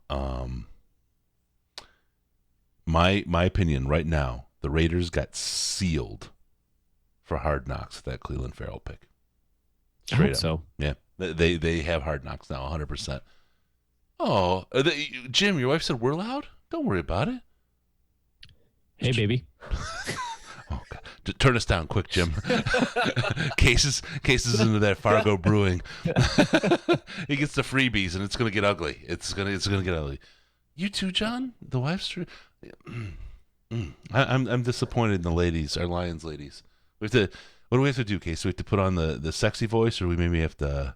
Maybe we need a 4th window with like Magic Mike running in the background while we do this, so they're like, "Oh yeah, what do you mean the sexy voice? That is our voices, the sexy voice." Oh yeah. How you doing? Is your wife single? That's a great question. Styles. You brought this on yourself. Oh, the pick is in, Denver. The pick is in.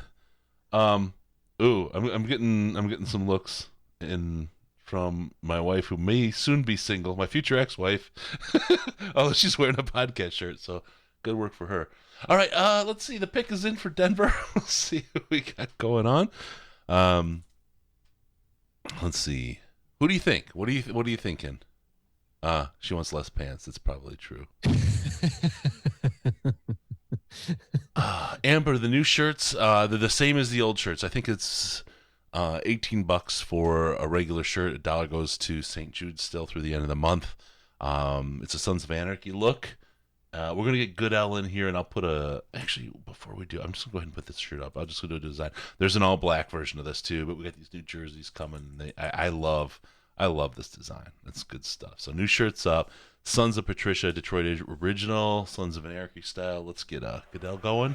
With the 20th pick in the 2019 NFL Draft, the Denver Broncos select Noah Fant, Ooh. tight end, Iowa. That's a good pick. I think it's early, but I think it's a good pick, right? Yeah. Noah Fantastic. Let's get some He's video the highlights first, up. okay, so TJ Hawkinson is the first guy who's going to catch passes. Right. Who's taken in this draft. Noah Fant might be the first receiver taken in this draft. Oh, interesting. Okay. Fant has hands. Ash made a great comparison earlier about Fant and Eric Ebron, right, in the chat, saying that he could actually catch the ball. Noah could, right? And then there's one other question coming through, and I'll let you take off from there.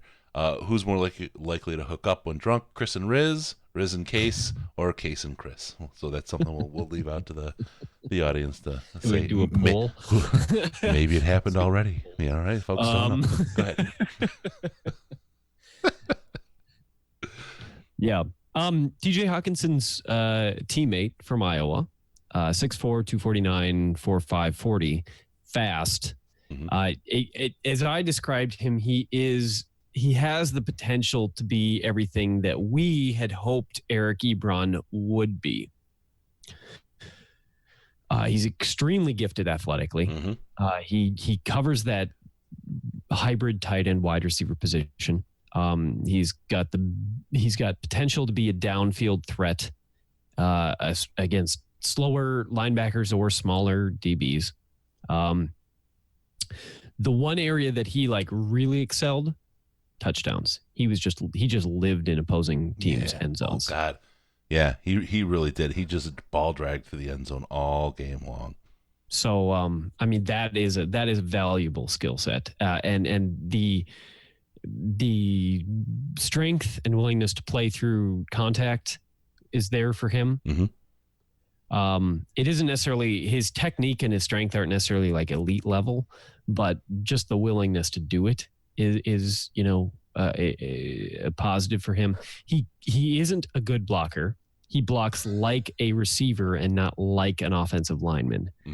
But willing to try, which is something. Yeah. This is a great point, and it's calling me out. Jordan, great one. I don't know if anyone mentioned this, but Greedy is still around. Remember we talked about him possibly being up as high as 8? I told you. Yeah. But it's the ebb and flow, right? I was into him, and then I wasn't. Fetch isn't going to happen here. You probably didn't even look through, read through all of the draft notes that I made for us, but I did. I read everything if you write. read through the draft notes that I made every word as I was doing. hang on.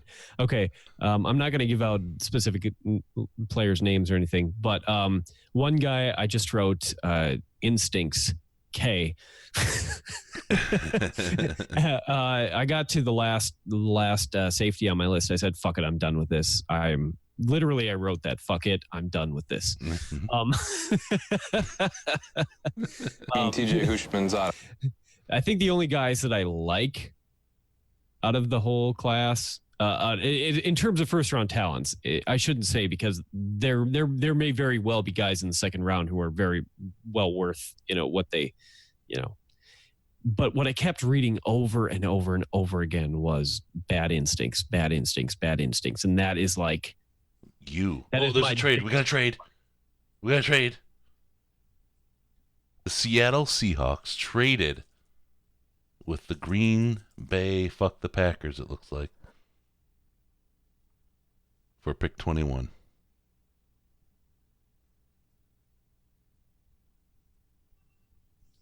Right? Okay. Yeah. I beat my production truck on this one. And with all trades, whether or not it's a good trade depends a lot on.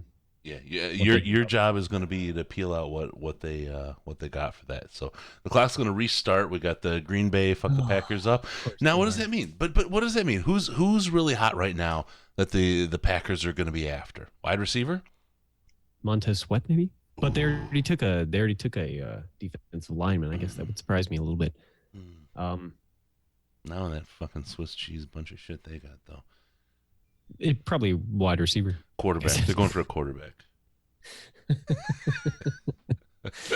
Would that not? I would really. I mean, it wouldn't be pants. It'd be shirt. I would be sitting here naked, probably flogging the shit out of my fucking self if they took a quarterback right now. So, folks, get ready to hit the "get the hell out of here" button because yeah, we got Aaron Rodgers running the draft right now. Who knows? Cut me off if they put the pick in here while I'm going. But Byron Murphy and Baker, DeAndre Baker, are my two favorite cornerbacks in this draft. Technique-wise, they're both very solid. Problem is that they're both under 6 feet. Pick is in, and they haven't. They're not announcing it yet. To slot. Yeah. What do you think about Irv Smith? Irv Smith was a good one, Melvin. This is an opportunity. Well, I think we're probably out of that running at this point. No. I'm thinking about for the pack right now. Oh, that would be. I mean, it would be interesting. It's not a great value pick, but it would certainly be like a need pick, right? Yeah, it improves their team, and that's why I'm not as big on the value thing. I don't mind switching a couple of spots, 3 to 5 spots on value, if it really improves my team. I'm BPA first, right? But there's a window on that BPA, so this will be interesting. They traded for this. They knew who they wanted. Usually you do at this point. I would love to know what they gave up. This would be big stuff. So if anyone in the chat has anything, I would go for it. Daniel Jones, the Giants. That's just a funny fucking pick. God, it is literally Eli Manning Jr. He looks like him. He's going to be just as dopey, and they're going to build a bad team around him. I haven't heard back from Mike. He might have been so pissed off about that pick. That's great. I want him to be. Anytime Mike is unhappy, I'm happy. He is a Vikings fan. I know. That's why I'm saying that. Does he live in North Dakota too? He did. Okay. We grew up together here. We got another guy in North Dakota that interacts with us a pretty good deal, and I want to know who it is. And I just found out he lives in Bismarck. Really? Huh. I had an uncle that lived in Linton, right south of Bismarck. Linton, Linton, just south of Bismarck, North Dakota. It's out there. Everything is far away from everything here, and flat. You can see it from wherever you stand. All right, let's see Goodell. He's rolling out to the plexiglass stand here. The Seattle Seahawks have traded the 21st pick to the Green Bay Packers. Thanks there, Chuckles. And with the 21st pick in the 2019 NFL Draft, the Green Bay Packers select Darnell Savage, defensive back, Maryland. What? Turns out we both made terrible points, Rich. Slew Shark, how you doing in Bismarck? You know where Linton is. He is not on my list. I do not have draft notes on Darnell Savage. No, I'm not sure if I have video highlights. I do. Let me put some up right now. Perfect. Darnell Savage, there you go. Showing up there out of Maryland, right? Or no, he's not out of Maryland. Yeah, he is out of Maryland. Yeah. I'll be damned. 5'11", 195, and 98, excuse me. Defense, never mind. I'm looking at the wrong thing. He's a safety. Yep. I remember checking this guy out as I was doing the work on. He's got good hands, actually. Does a good job. 4.63 time. Yeah. So you're talking about a raw player, almost certainly. Yeah. Just judging that from not having notes on him, and he's a bit of a jazz player from what I've seen. Okay, so he's not a super technically awesome player, but he's got really good hands. He positions himself well naturally. And he's pretty quick. It's an interesting pick. I'm not sure that I would have traded. I've got to see what they gave up because this seems like a reach, a big reach. And the Ravens traded, just so the people in the truck know, to the Eagles. So EDP is up for an extra early pick on this one. All right, Savage. He looks like he could be something special in time. He's got a high ceiling, but I'm not moving up for that guy. I'm sorry, that's just me. Based on all the highlights and the work we did on the videos, I'm not moving up on this guy right now. Eagles, 5 minutes left. Good times. Lots to think of. Hey, do you have a little bit of chat in you there, buddy? Yeah. I'm looking at. I'm gonna be right back. Okay. Yeah, that's fine. Go ahead. All right. I'm looking at what I'm seeing on Darnell Savage. It's it might be outside of maybe Daniel Jones or any of the quarterbacks for that matter, might be the biggest reach so far. Now, obviously, we can say that. I could sit here and say that today, and I can prove wrong if he, overperforms. But he's undersized for an NFL safety. He's almost he's gonna struggle if he gets put in coverage with tight ends just because he's smaller. The hands are great, so I get that. But is he going to bring down tight ends or bigger wide receivers or bigger running backs? Probably not. I'm not sure how they're going to use him. He confounds me just a little bit. I'm sorry, I don't actually have the chat that Chris has, so I'm all on my own for a minute. Hey, everybody. How you doing? As soon as Chris gets back, things will make sense again. I think it's unfortunate. I was really hoping that this draft would not drag on all night long, but unfortunately, everybody's taking the maximum amount of time plus the trade that came in. So it's it is what it is. But sorry, coming back right You're now. Fine. I thought I was muted, so I could sneak a quick cough in. I can see you. Now everyone else can too. Oh boy. Okay, here we are. That was good. I appreciate the break. You did a good job, Case. I covered, sort of. Didn't hear a word you said, but you did a great job. Classic podcasting. Thanks, Ash. I was going to put pictures up that were like away pictures because I knew that a situation like that was going to break because you can't go 3 hours without having to go to the bathroom. But well, it is what it is, right? Although, let me ask you guys in the chat while we're going through this. Pick is in for the Jets. Or the Eagles, sorry. What do you guys think? This year versus last year, what do you like? What would you like to see change? What do you think could be better on what we're doing here? Because we'd love that kind of feedback, and we actually do listen to it. And we felt pretty good about what we're doing here. We love the stuff with the video and the way we kind of shuffled up everything else. So let us know what you think. You can use the chat. That's good. Let's see. Pat gave up 2/4 to move up 9 spots to take a Maryland safety. Yeah, that's not bad. Not bad. Not bad. Okay. Oh, thank you, Slew Shark. That's nice. Good production from him. He thinks it's nice. The basic. Wait, Eagles. NFL draft. The Philadelphia Eagles select Andre Dillard, tackle, Washington State. There you go. Wow, I barely got that thing in. Sorry, I didn't mean to blast your head out. With that quick pick from Goodell, no one needs a surprise Goodell in their life. Let's get some video highlights. Andre Dillard came right out of your top picks, didn't he? Actually, I think on the list that you sent me that I worked off of, which isn't like necessarily, I don't even know where you got the list, but it was just a basic starting point for me. It was my list. It was your list. Yeah. Really? Yeah, it really was. Not even joking. I had him at 13. Yeah, which is pretty high. Yeah. He's a development guy.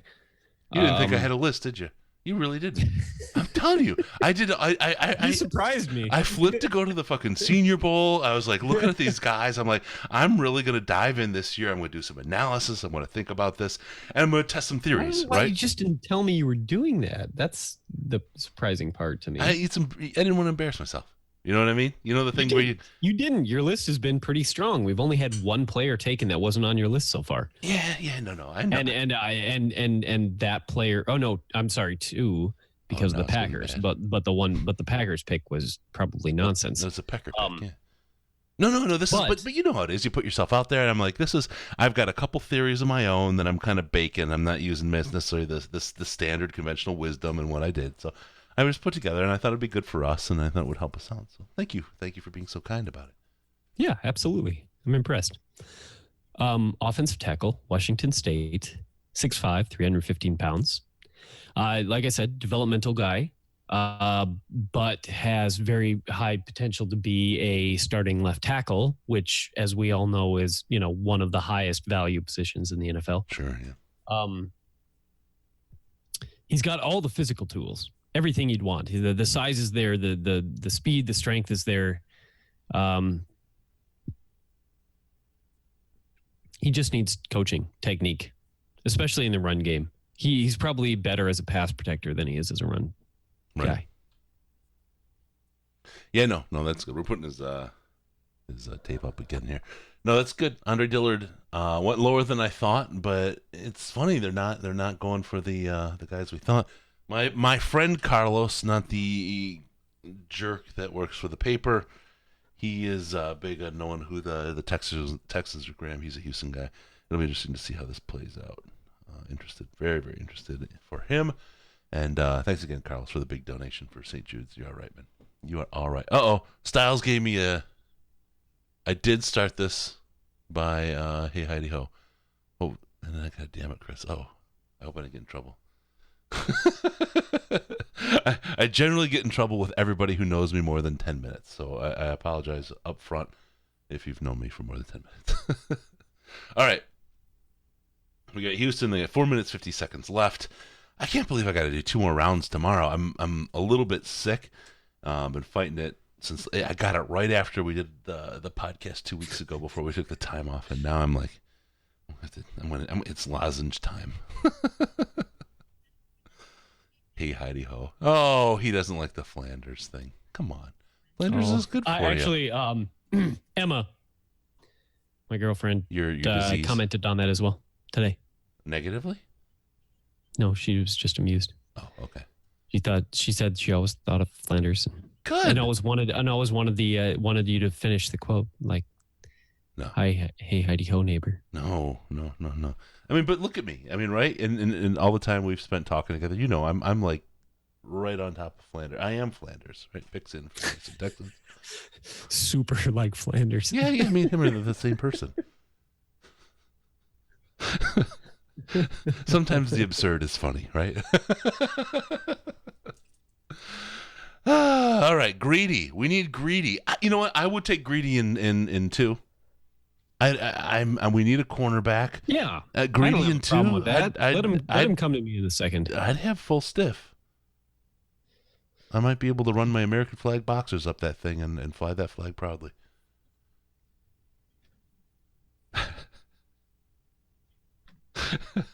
My production crew. I've gotta not put video on these people because you guys can't see it, and I apologize. I think you'd freak out. Can I put that up? Can I put that in front of the camera? Production crew, can I just show that? Yeah. Just hold it up. There you Hold go. on while I whip this out. Jesus Christ. There's the That's the boxers in the background. The American flag boxers. Shite. We got a spill in aisle 3. Are we getting drunk, Chris? No, I I say we, like, genuinely. I think we never know until the there. next day till we watch it again, right? I mean, that's when you know. Okay, picks in. Here comes Goodell. He's doing the march out on the stage. I'm wiping up some spilled beer because I had to show the damn boxers like an idiot. We get to this point, I start getting messages With from all the kinds of 23rd pick in the 2019 NFL Draft, the Houston Texans select Titus Howard. Titus tackle, Young. Alabama State. Wow, that's interesting. Titus Howard. Oh, there's the crew in the background. Thank you. Hey. The better half rolled through, heard what happened, saw what happened. Right there to take care, right out of the production truck. She took care of me. Isn't she great? And there's still a little bit left. Wait, who did? Titus Howard. They took tackle. Oh, okay. Hang on. We're getting into these weird. I don't picks, have right? him on my list, so I don't have him. Whoa. Now the question would be for me is whether or not this is a guy that's like Frank Ragnow type guy that was you said Frank Titus was on. Howard? Yeah, Frank was on people's list. Yeah, but not until the second round. Yeah. Oh God, I don't think I. No, you're right. Okay. 6'5", 322. Hey, production truck, do we have any Titus Howard video? Give me a thumbs up, thumb down on that. I saw you're too busy. Yep, nope, no good on Titus Howard. Let's call it a reach. well, okay, but I actually like just from a glance here, it's possible that he is like a Frank Ragnow type guy that was rising significantly and was booked higher by NFL scouts than the media all along, and people just weren't necessarily as aware of him. He needs to work, on the technique and maybe on some strength, but the raw tools are there is the idea. Right. But that's probably the best analysis I can give you on him on short notice. Let's see what Ash, give us some Howard, because if anybody knows it's Ash goes like 106th rounds deep. He can tell you next year's top high school pick and where they'll fall in the draft in 4 years. Oh God, I hit a spill. All right, so yeah, Titus Howard. Come on, help us out here, Ash. Should we? I don't think we should, actually. Okay. Damn, I hate that happened. It's all going to shit now. No, it'll be better. He's a gym rat. He's a grinder, like I see here. Honestly, not a guy I looked at all. He's raw. That's what we're getting from Ash. So I don't feel bad about it. That's what I said. That's what I said. Yeah. Why do we need Ash? Because he's better looking, to be frank. Of you, Ash. I know that he may not get a case of the Emmas, but Emma might get a case of the Ash. Ooh. He's like, fuck you, Chris. A well-deserved. Fuck you, Chris, right? Oh, God, I spilled beer. God damn it. Okay. We're better. We're dry now. Thank you to the production crew for helping on that cleanup. Okay, where are we at? Gruden looks for Metcalf. That's what Styles is going for. Frank Rizzo. Oh, Frank Rizzo was my favorite. I'll wrap your head in with a ratchet. I fix race cars. All right. Gruden with the nickname Hollywood. No nades. Oh, yeah. All eyes on. Yeah, we haven't seen. Like I said, Noah Fant was the only receiver we've seen go so far. We haven't seen a single wide receiver. There were two of them that they had out for the first round: DK Metcalf and Marquise Brown. I don't like either of them as first rounders. How weird of a change is this in the NFL, though, that wide receivers are so low valued now? I mean, it used to. If you're the Lions, you take them in the first round 4 years in a row, right? But I mean, that's Millen's a tough stupidity question. aside, nobody's jumping on the wide receiver train for 3 years now. I mean, they have been valued way lower because they don't produce. Because having great wide receivers doesn't necessarily give you a good team. Having depth at wide receiver gives you a good team. I think that's if I can tell you that, then probably I think it's an evolution of the league. The quarterback is so much more important now than he was 15 years ago. It's not that he wasn't important 15 years ago, but the position has changed. We're so much more of a passing league, and it's just which would make it seem logical that if the quarterback is that much more important, the guy he's throwing to is also that much more important. Yeah, you would think. But what's interesting is that you are seeing the growth of the slot receiver as a major importance. You're seeing the growth of the tight end in a receiving role. I mean, over the last 15 years, it's not like that's an overnight thing. But those outside wide receivers just and to pin that entirely on this draft, I don't think is fair, just because I don't think that this but draft it's true for a had couple those of guys. years, right? I mean, no, this draft did not have guys that would force you to choose them, but it's There been was true no for a couple of OBJ, years. There Right? was no, Julio Jones. There was no There you AJ go. Green. I just got from the truck via the watch. This is the longest draft ever without a wide receiver or I know. running back picked. Oh, yeah, I'll believe that. The one running back in this draft that I really love is Josh Jacobs. I know we don't really need a running back, but boy, if he fell in the second round to us, that would make my day tomorrow. I know how weird it would be. It would be so weird Him to or take a Debo? tight end and a running back, but Him or Debo? Debo's. I would be okay with that. I mean, Which one do you pick? Oh, Josh Jacobs.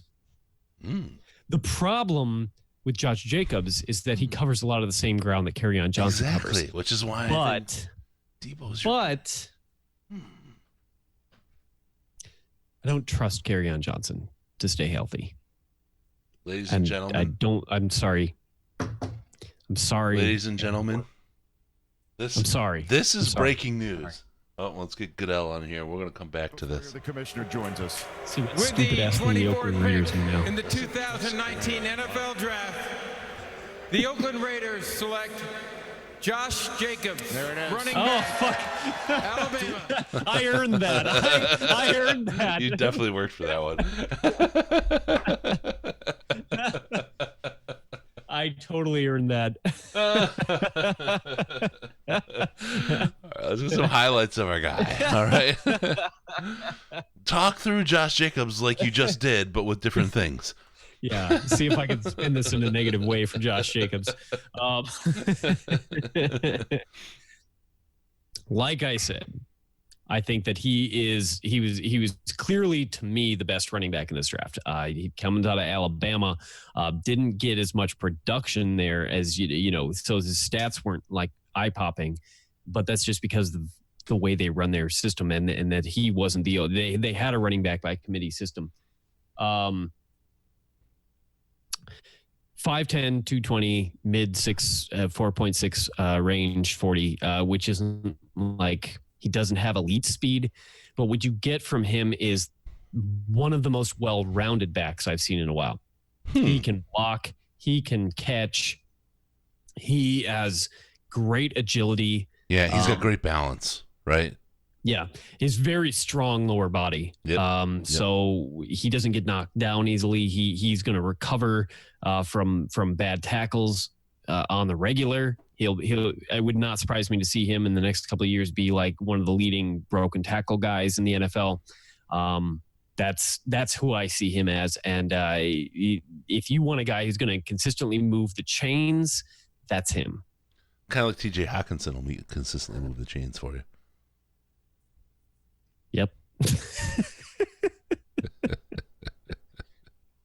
Oh God. Okay. I like him a lot as a player, and actually, as much as I've dogged on Oakland, with Marshawn Lynch retiring, they needed. This was a need for sure. This was a need, and it fits a need, and while it might be a slight reach in terms of where most people consider him, I was a little bit higher on Josh Jacobs than other people were. Anybody who plays in Alabama will fit with the Raiders. Anyone who does a Nick Saban time will fit with the Raiders. Cleveland Farrell was dumb. This is a good pick for them. You're right. Let's see. Who do we got up now? We got the Ravens up, and they had traded out of their pick earlier, didn't they? So they probably picked up some picks in this. Yeah. Let's see. What do we got? Burris, good pick. Gruden's listening. Obviously, Gruden is looking to us for his big ideas. Carry on. He's already tweeting Hawk about blocking for him. That's fucking hilarious. Good. Who was? I can't for some reason. I have an alcohol blockage right here. Devin White was the one that's saying that Jared Davis had to give up his number if he was going to get drafted to the Lions. That was funny. And he didn't say it maliciously. He didn't say it like like he was ball walking. It was totally a joke. People kind of blew the headline out before beyond what it should have been. But that was a good chat. Good little line that he had there. All right, Baltimore on 4:43 left on their clock. This is an interesting draft so far. I'm waiting for the gas mask bong truck, production truck. You guys bringing that in or what? I thought that was going to happen. Got a lot of stuff going on. Red Zone Hawkinson is good. I'm not angry. I'm still not angry. You're not going to get me frustrated or worked up about Hawkinson being a bad pick. I'm not angry. I'm not disappointed. I'm not disappointed even. It's like people. It's like if I go to Endgame tomorrow, because I'm going to Endgame tomorrow, and it's not my favorite MCU movie. Mm-hmm. I'll say, I could have been happier, but as long as it's a good movie, I'll be happy. Mm-hmm. I just could have been happier. Yeah. That's it. That's all. It's the whole thing. If you were right earlier when you said if Josh Allen would have gone into the Raiders early, and we picked up Hawkinson, there'd be like this much more happiness. Yeah, it would have been. Pick, it would have been a different. Like I would have had a much different feeling about it. Yeah. It was a dashed hope. I still probably would have been disappointed that we didn't take Burns over Hawkinson, but that's like if I. This Burns thing is going to be like a longer term conversation for us. When I get too attached to one guy, it's easy to like.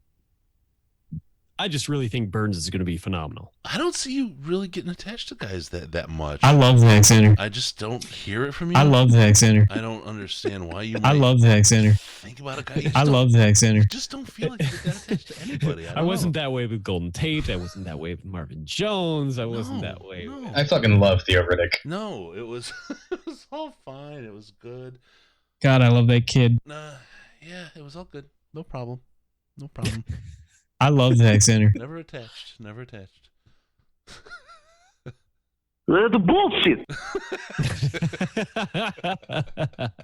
I had to get one more in there. All right. So what do you think? What's we kind of transform ourselves into game one. What do you see Hawkinson doing for this team in the first game of the season? You've seen no training camp. You've seen no OTAs. You've seen no preseason. Realistically, in game one, how many yards, how many catches, and how many touchdowns, and why is it 2 digits? My serious suggestion, and what I'm going to do tonight or tomorrow morning, is for Lions fans to go and watch highlights of the Boston Tea Party. That was Rob Gronkowski and Aaron Hernandez. Obviously, we know that went sideways because of Hernandez's issues. Okay, we know that. He had issues? But a couple. What happened? But picks in for the race. It was revolutionary at its best.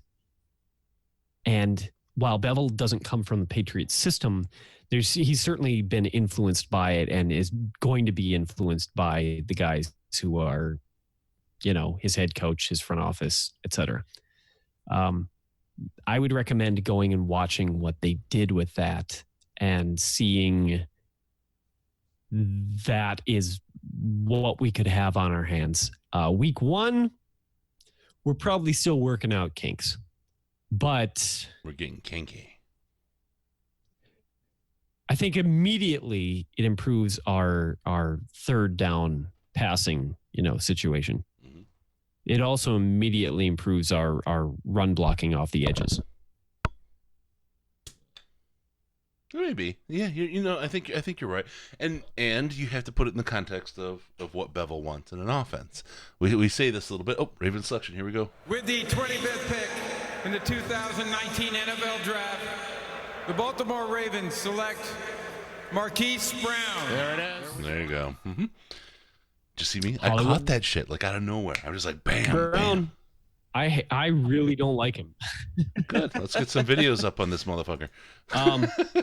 He's not my favorite. I actually like AJ Brown better. The AJ Brown being related, or which? Oh, I'm messing up. One of them is related to Antonio Hollywood. Oh, I think it is Marquise. Yep. I could be wrong.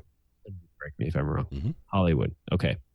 Yeah. He has some speed. 5'9", 166. He's very fast. There's a game-breaking speed there. And when you have a quarterback like I was about to say like Joe Flacco, but I don't know if he's going to be there. Wow. So I have to roll back that take just a little bit. He didn't run his 40 due to injury, but there is, thought that he could have beat the 40 time, the record 40 time. He's tiny though. Yeah. Height, weight, he's tiny. Yeah, he's a little fella. But here's the thing, that kind of speed. Now, do you remember how excited we were about the speed of Kyle Fuller, or Corey Fuller, if he could have caught the ball? This is way back towards the beginning of our podcast. Remember, it's like this guy, if he could learn to catch the ball and actually become a threat, there's something here, right? And he never materialized. Worth noting, Marquise Brown also struggles sometimes with catching the ball. Yeah, no. But boy, he can blow the top off, right? This is the kind of guy, and I'm not. Again, we talked about with Riz about guys that are going to be picked outside of the realm of where the Lions are picking, right? Like Dalton Reisner. A lot of people know I'm in love with this guy and his toughness, but this is one of those guys where if you could just drop him on your team somehow, he could blow the top off of the offense, and that is something that really absolutely changes the way this Lions offense works, especially with this 2 tight end scheme we got. I know you're a Marvin Jones fan. I'm just really nervous about how little separation he gets. And that's fair. That's absolutely fair. And I don't think we've changed the ability for him to get matched up against anybody. He's always going to be against the number 1 right now. If he's not, Galladay is, and he's still going to get the number 2, and he's not going to be able to get that separation. You know what I mean? A guy like this on our team, and I'm not saying we should pick him. It's just one of those guys that fell outside of the range where we might be able to pick someone. This is a guy that could really have an effect on our offense. And Marquise Brown would literally change and open this shit up to really allow us to do a lot of stuff that we can't do today. It's a question of how much are you willing to give up to get a guy who will let you down. Yeah. Often. Yeah. That's the idea. But how much are you willing? And I'm not talking about trading for him. Concern. This is just the where we fall in the, we pick 8 and then we pick whatever, 30, 40th, whatever. That gap in between, there's a lot of good players in there, right? And this is one of those guys that if we happen to fall right here or three draft spots later, this is a guy that could be impactful for the way we run our offense and on our team. And it's not going to change, right? I mean, there's a lot of guys that get picked here that could be really, really good on the Lions team, but this is a guy that could fundamentally change how we operate as an offense if we were to pick here. That's all I'm saying. Fair enough. No. You say, God damn it, you're so smart, Chris. I just No, I ain't getting that out of you. I don't like players who are limited to doing one thing. Yeah. And it feels like that's what he's limited to. Yeah. One thing. I worry about his ability, Stafford's ability to actually put the ball in his hands. So if we were to wind up with him on our team, Stafford in the long ball, we've talked about this before.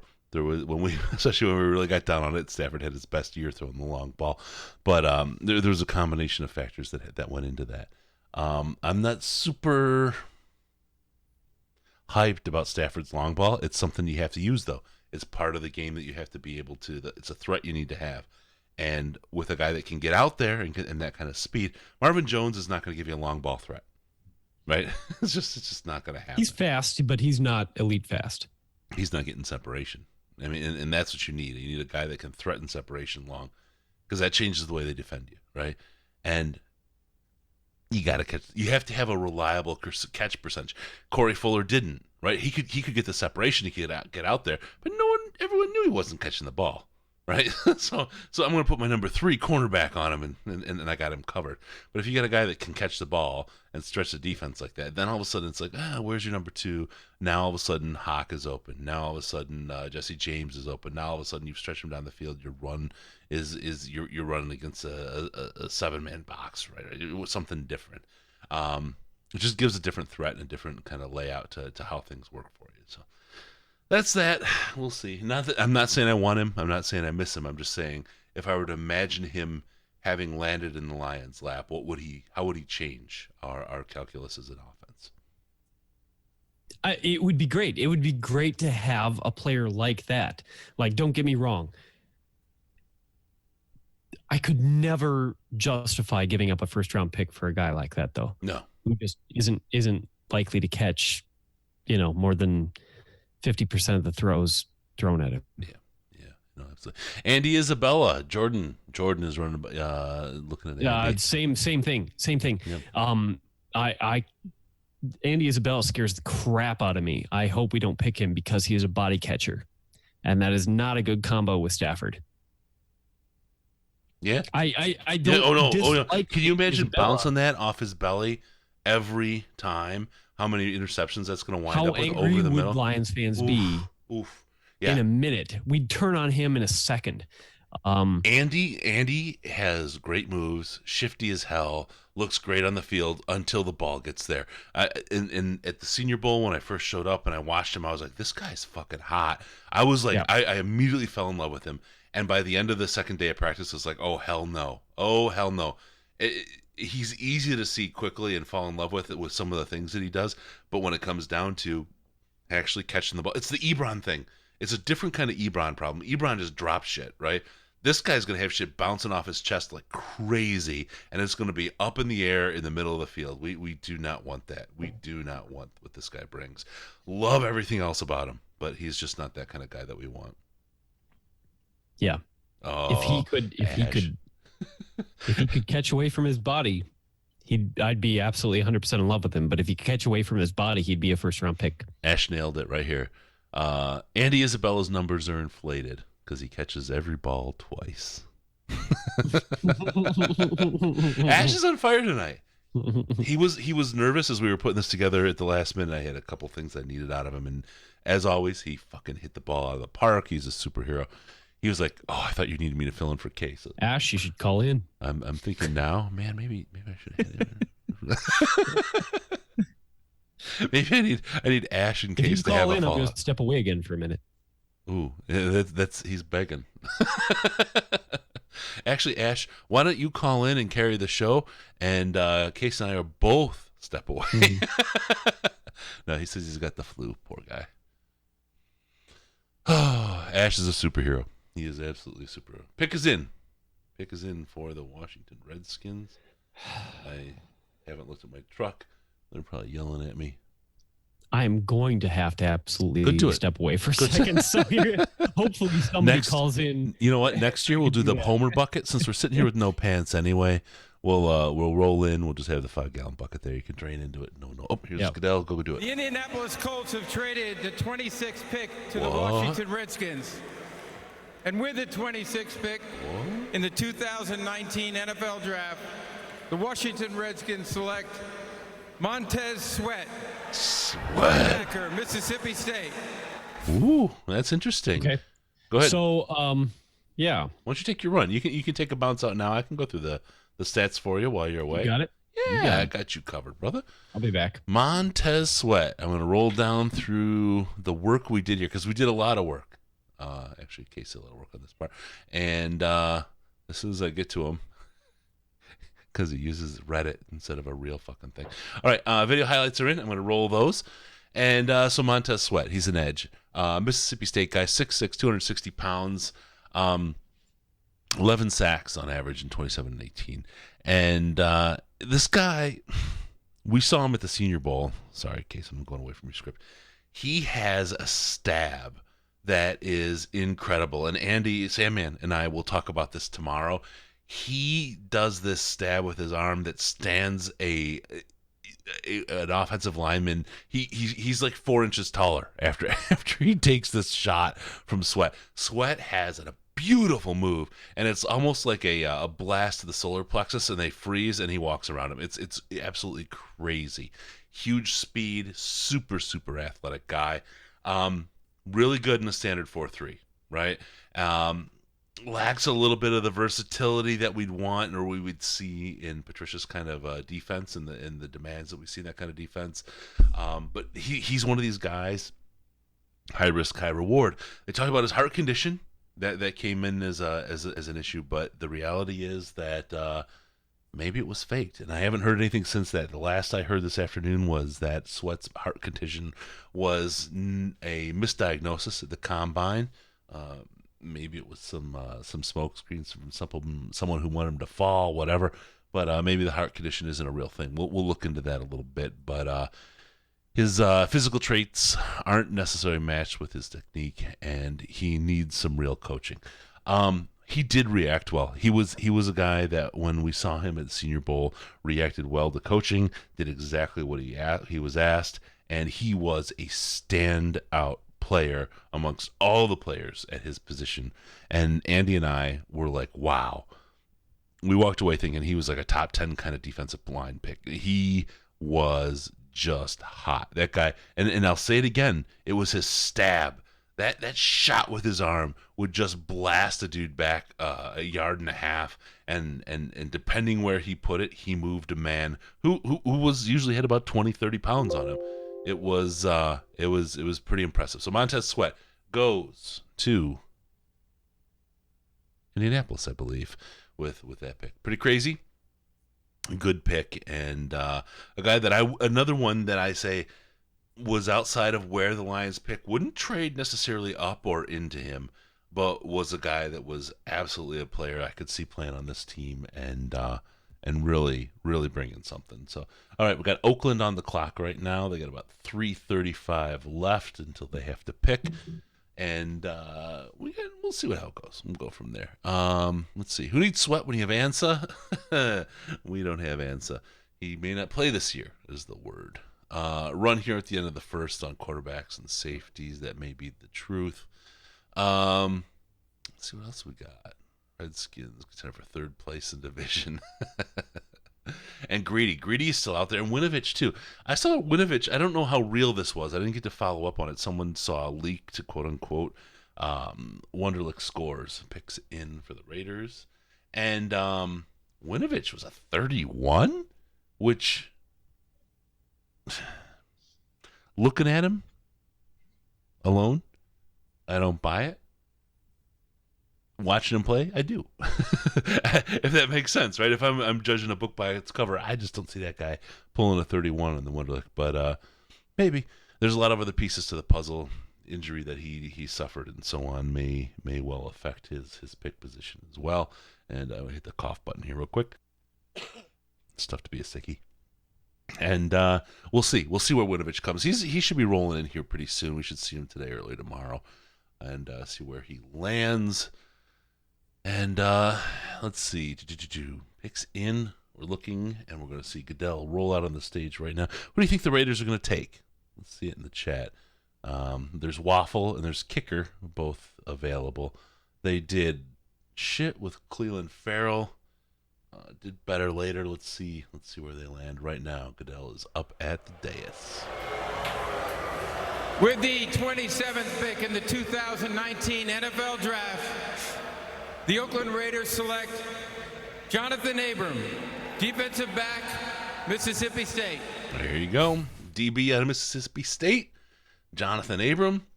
Let's take a look at some of his highlights here. And he's a guy who... he can put some pressure. He can put a hit. He can do an open field tackle. He's a guy that is not great, not terrible. Let me get to our breakdown on him here really quick. Give me just a moment. I'm running alone here.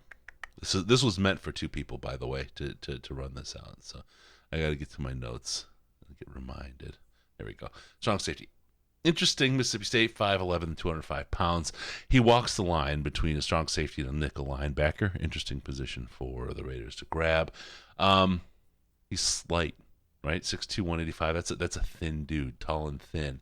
And the thinking is maybe he fears contact a little bit. Maybe he's not, because of his slightness, he's not going to go in there and take a dude head on.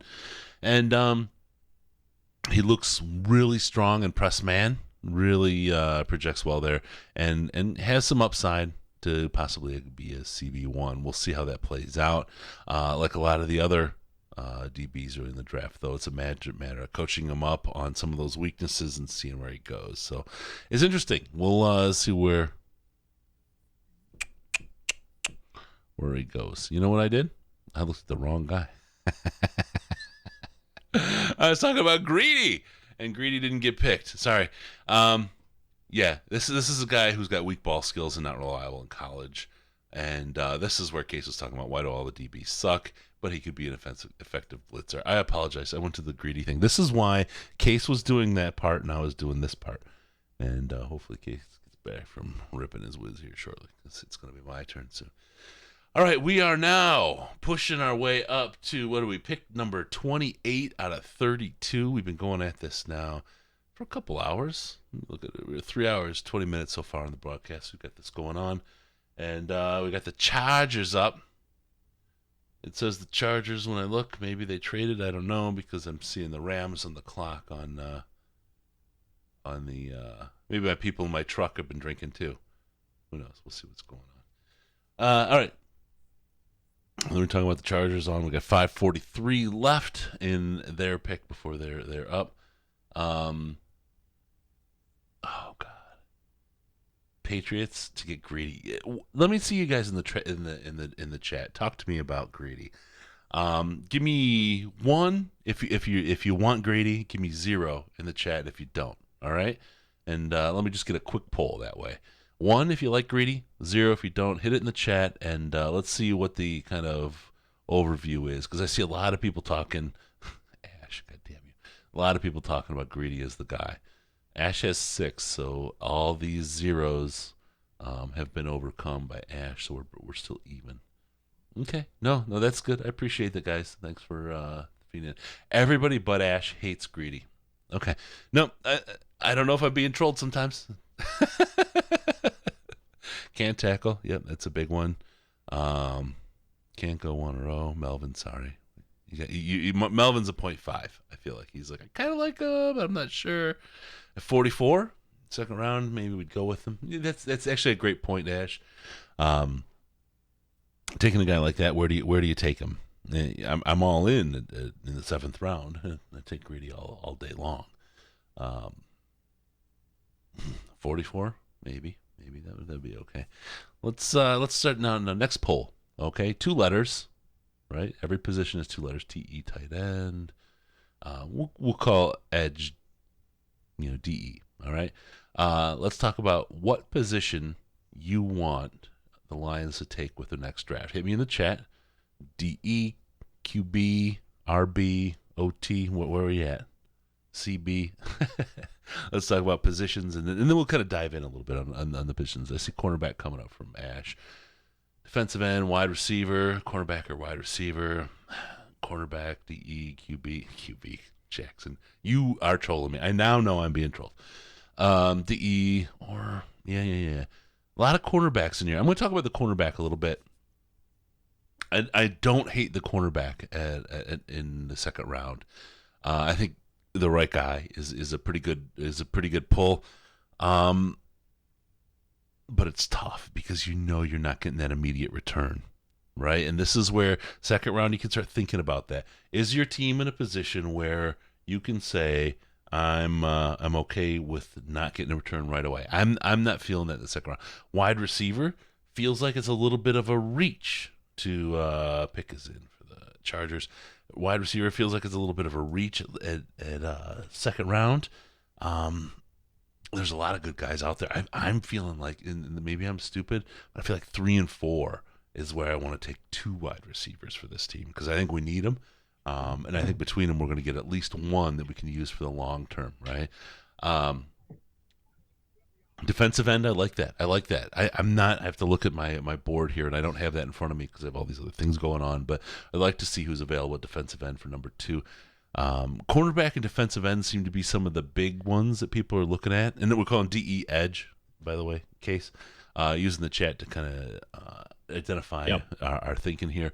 Wide receiver, I felt like I wanted to go round 3, round 4, and I'm good to go with both for that. And cornerback, I'm a little bit Not ready. Debo, yeah, Michael, you're right. Debo, I would take him right off the top in the second round. I really think he's a difference maker for this team. I think he'd bring a lot. So, picks in for the Chargers right now at number 28. And in case as soon as we grab him, I am going to bounce and do what you just did and throw up the highlights. So just be. I read Greedy at first. And I was supposed to be talking about our good friend Jonathan. God damn it. Folks, production truck, where are you? Come on. I need my scroll to be right. Damn it. I am now. I'm going on strike. I don't have this kind of memory. Do you talk about Jonathan Abrams? Yeah, thank you. Thank there you. you go. Yeah. If I can pop it up right here really quick. Actually, I don't see it. Jonathan Abrams. I read Greedy at first. I was going through. If you didn't already say it. Thing, but go ahead. Oh, I was just gonna say, if you didn't already say it, he fits the strong safety mold, in it, and potential to be, the like strong safety nickel linebacker type guy. It's just the weakness in coverage that doesn't have ball skills. Doesn't I think it's hard to argue that the Raiders didn't get better today. In the 2019 NFL Draft, the Los Angeles Chargers select Jerry Tillery, defensive tackle, Notre Dame. Interesting pick. He's not bad at all. I think he's a decent player. Not a big positive kind of player for the Lions, but he's definitely a good pick. I think Tillery is a good defensive tackle, good powerful guy. He's maybe one of the best values we've seen so far in this draft. Absolutely. 6'6", 295. It's on you, buddy. He's like a 3-4 defensive end, or he has potential to be a versatile player. Inconsistent, but I mean, once again, this is another guy who I think at a different draft could have been one of the best players, taking a defensive line type guy. He can absolutely wreak havoc if he's on his game in a game. If he lines up against somebody that isn't prepared for him, he can be a major player. I did see him as a guy that if the Lions had traded down significantly, could have taken. But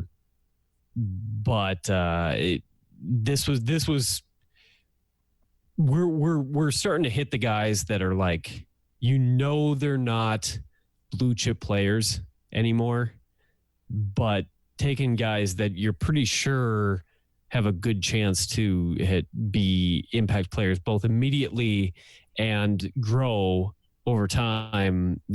He's what you want. 8 TFLs and 7 sacks in 2018, and sacks are not an easy thing to come by for interior linemen. He's. I mean, if I were a Chargers fan, I'd be very happy with that pick. It all depends on how he's used and whether or not he's coached up. We've got the Seahawks on the clock. Tough to guess at what they're going to do at this point. With so many guys. Okay, so here's how we look at it. We've got 28 players off the board already. There's probably a few, maybe like 5 or 6 dudes that at this point would be super impressive. We still haven't seen a cornerback go. And this would be the range where I would start to expect to see a cornerback go. And this would be the range where, like, if the Seahawks were to take Greedy Williams here, it would be in the idea that they can coach him up to improve his run defense. You're right over there, buddy.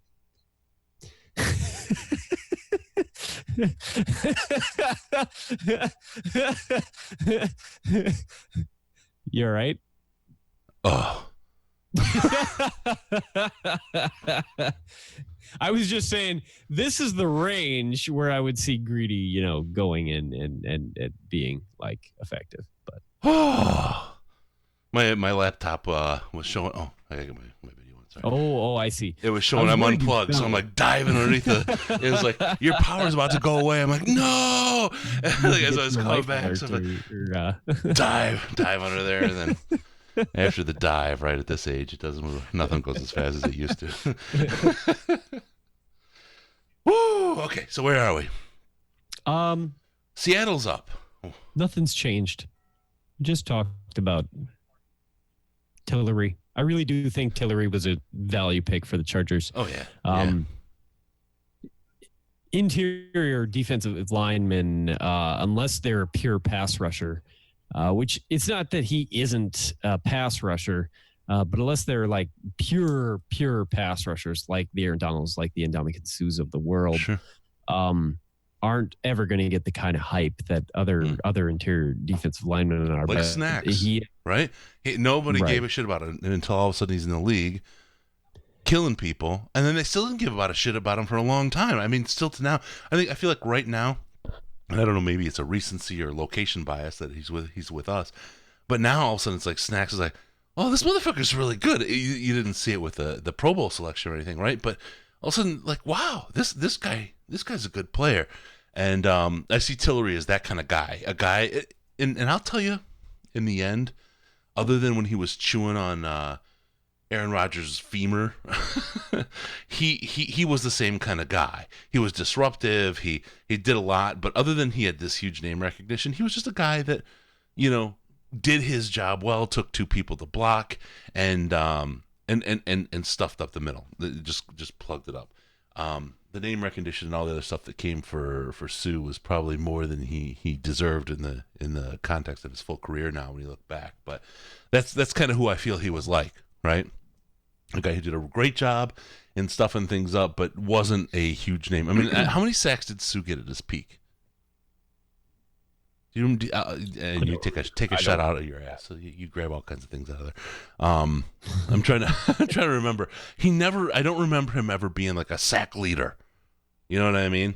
But he was a guy that did a great job in the middle and forced offenses to change how they played, and that's what a Tillery kind of guy is. He imposes himself on an offense and makes them play against him and struggle around him and how they attack another team. Hang on, I'm looking it up right now. Okay. My point still stands. Yeah, it absolutely does. At his peak, we're looking 2014, 2015, 21 TFLs, 17 TFLs. Where's my sacks? 8.56 sacks. That's like exceptional for interior defensive linemen in the NFL. But that was on a wide nine too, right? Right. It was a different which puts even more stress because it's easier to double team a defensive tackle in a against wide nine than it is a standard 3 technique, like we've talked about so much tonight. So, in case we're so smart, did you know that Seattle was both on the clock and picking next? I didn't. That's what I'm getting out of the production truck right now. We had a production conversation while I was away briefly, so we'll have to see how this gets taken care of. I see that now. 9 seconds, 8 seconds, 7 seconds. The pick's not even in. Is Seattle going to lose a pick? Maybe this is true. Maybe they're on the clock. They lose it themselves, though. They lose it to themselves. Yeah, it's not. That's how it would work. I don't know if that's ever happened before. It doesn't say it's in. It never said it was in. The pick was never in. This is interesting. Their graphic. I think they just lose it to themselves. Yeah. Literally, since they have 2 picks in a row, I think they'd just be. They gave up a pick spot, right? They just gave up a pick, though. No. They just hop back a spot. Oh, I see. So they'd be giving it up to themselves, literally. Right. I think. I don't know. This is interesting. This is interesting. All I know is the graphic on the NFL. It says the pick is in. It said the pick is in at 1 second. Oh, It didn't show up on the NFL Network. Are you watching NFL Network or are you watching something else? I think it's ESPN. Oh, God. That's terrible TV right there. Minnesota had them twice. Vikings in 2003. Ash says you are correct. Ash is always like, you know what he needs? He needs to be the audience ombudsman. Mr. Flu Man. Calm down. What happened? I didn't see that. Oh, I'm just joking. Oh, just giving razzing. Got it. Ash. Yeah, because he has the flu. Sorry, I'm catching up. I Really wind it up really again. do appreciate Ash. He really does. Like 90% of the things that I have like baking in my head that aren't fully Cannabinoid. That I haven't like completed the whole thought on. I feel like he's already finished. So if I'm like baking on a subject and I say it, he'll finish it for me, and then I don't have to. We need Ash as our audience ombudsman. Seriously, he's the guy that could be the one that said, "No, you guys are idiots." But boy, he would be really busy with that job. We'll tone it up a little bit, right? I like We'll tune to it. use ombudsman, by the way. What? What'd you say? I didn't hear you. I like that you used the word ombudsman. Oh, thank you. I think that's a good role for him. Ash, let's talk about this. Ain't nobody got time for that. Let's see what we got. That's actually a good role for Ash. He fits that role perfectly. He's the us police, right? All right. Wow. There's no clock. There's nothing going on now. It's just like shit's. We're just sitting here. They might just like. It would be nice if they just put in both picks at once. It'd be nice if I saw a clock or just something to indicate what the hell is going on. That would be nice. I mean, the Seahawks are on the clock again. I see 7.5 minutes. Okay. They're not showing any of that on the NFL Network. And you would think that they're the official network of the league. Which ESPN is behind yours. Huh. But. Let's get another beer. Another beer will make it okay. All right, so what are we? We're at pick 29 of the 2019 draft party. This is, like, it takes a lot to lead up into this. And gotta thank everybody for joining us. And those of you that are staying around this long, thank you so much. I see John, Jim. You guys have been here forever. You guys are all right, man. You guys get the top billing in my book. This there's book still is dedicated. There's still several offensive linemen I'm surprised haven't been taken. Eric McCoy, Cordy Ford. I guess those are the two. Several, a couple, a pair. Rock Yasin could have gone. Now Rock is. Neither of the like two Rock. cornerbacks that I actually like in this draft have gone. In Byron Murphy or whatever Baker. I have to tell you, Rock Yasin, I love him. I love watching him on the field. He may be a great player, and I don't know why I'm downgrading my love for him. He just didn't look good. I got some pretty. I reviewed my video about 2 or 3 times of him, and I really wanted to like him from the Senior Bowl, but he got picked, he got beat. He just got like a lot of times he was confused. Blocking the run, and then there's a tight end across the middle, and he was just completely caught out. Not hundreds of times. That's overstating, but in the practices when I was watching him, loved the jaw he had and the chin music he gave to other players, and he was a real talkative, loud kind of out there guy. Loved that part of Rock, but his game. And again, I didn't do a lot of film study on him. I just saw him at the Senior Bowl. It left me wanting, and I just don't see a guy that I saw at the Senior Bowl as a first-round pick. I don't see him as a second-round pick even, and a lot of people have him ranked pretty high. You've got one guy listed on your list that I probably like more than any of the others, and that is Dalton Risner. I love Risner. Kansas State. Love that guy. He's maybe if I had been hyped to Ragnow, that's maybe the comparison I would make, just because I felt like Risner's value was going to skyrocket. I actually am a little bit surprised the Vikings didn't take him instead of. That was a mistake. Yeah. I love think Risner. His area of, and how sweet would it be to have the Riz on the Lions. The rise, the Riz and the rise. Mm-hmm. Here's the thing that his downside. I love his toughness. He's a tough son of a bitch. His balance. He's not super good on balance. He leans one way or the other, and it takes him out. Coachable, sure, but that was the one thing. But I've told the story a couple times in the podcast. I'll tell it again. The first rep he took in the in Senior Bowl, he took a shot right up under the helmet, right in his schnoz, right, and he was bleeding. And he took like four or five reps, and then they like, come on, they called him out, and I was like, oh, this is interesting. I was really watching him then, and I saw him, and I had my notes about him. I was like, this is a guy I want to watch. He's one of the ones I picked, and I had my own criteria for why I was picking guys to watch at Senior Bowl, outside of the Riz school. And he came up, and he literally just took this giant hunk of cotton and just stuffed it up his schnoz and went with it, and it didn't bother him. Now I can't sleep, I can't rest, I can't work, I can't do anything if I've got a bloody nose. And I've been known to stuff a Kleenex up there, but then I'm in worse shape. I just want to kind of curl up on this couch and die for a few bits until it goes away. Right?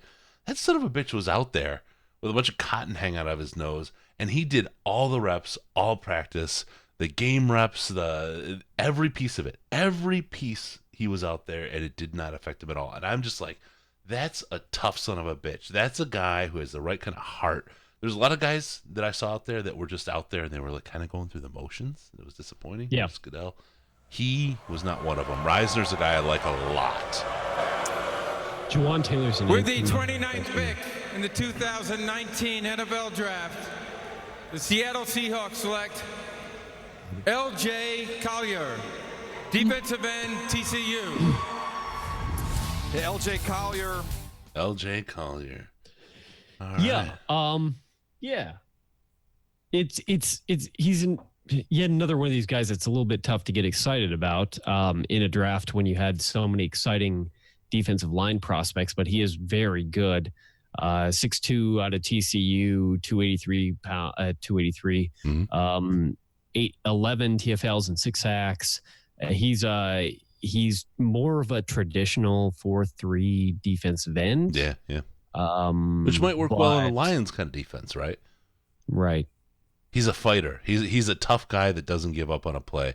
He definitely tries to invoke his will on people, but doesn't He's necessarily certainly have got the size to be an edge setter too. He just needs time to develop. Exactly. He doesn't yet have the skill to be able to dominate his opponents. He definitely owns his opponents, right? They don't beat him, but he needs some work to be able to be that position to dominate them, and he has a ceiling where he could do that. That's a guy that could really do that. I think that Giants is got the what selection. Let's pull the what I would Giants up. call a value pick at this point. The Seattle Seahawks have traded the 30th pick to the New York Giants. Okay, I was seeing that on NFL.com and I was confused. They got me all flustered. NFL Draft, the New York Giants select DeAndre Baker, defensive back, Georgia.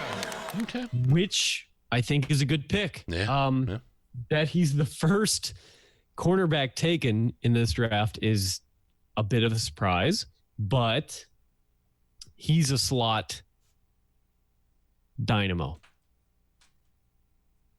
Yep. I like a lot of what he brings to a team. It's let me find my notes here. He's 5'11". I remember this. I was watching him. Sorry, when we did these highlights, he's a guy who does a good job. When he gets out on an island with somebody, he gets out there and he owns it. He does a really, really good job on his own one-on-one. Really looks good. He might be undersized to be a traditional, outside cornerback, but it depends on the matchup. If you're not going, a couple inches isn't a big deal. So if you've got a wide receiver that's 6'1" or something like that, you could probably still put him at CB2 against that guy and be okay. Yep. He's got the skills. He's got the technique. He's a guy I saw. Great play from him, and again, single highlight. But he was it was kind of an end around sort of play, but it wasn't a traditional end around play. And he took 2 steps forward, or the wide receiver took 2 steps forward and then backed up and came around on an end around, and he read it immediately and got in the backfield and tackled him behind the quarterback. It was excellent play, very, very well done. Pretty impressive. I mean, for a quarterback. Has some written, speed. he's my favorite cornerback in this draft. So to get my favorite cornerback in this draft at number 30? Yeah. Sorry. It wasn't a strong cornerback class. So it doesn't surprise me that they fell a little bit, but he's still my favorite guy. I wouldn't want to permanently try to rely on him to be a outside cornerback, but as I mentioned earlier, the slot wide receiver role seems to be increasing in value. The guys who can cover those guys is also going to increase in value. Yep. All right. A lot of people talking right now. The Patriots are going to take who we want. That's one of the things. We got the Falcons with their pick in right now. Who knows? It's just whoever we want, that's who they're going to take, right? That's the thinking right now. It's because that's how it's going to end the first round. Well, I won't argue with that train of thought. It just Irv Smith or A.J. Brown. Those would be good picks, actually. I think those are good value picks at 32. Yeah, actually, right? I'd be happy I mean, if New England took Irv Smith because he no longer makes sense for us. Mm-hmm. He was one of my very favorite prospects for the second round.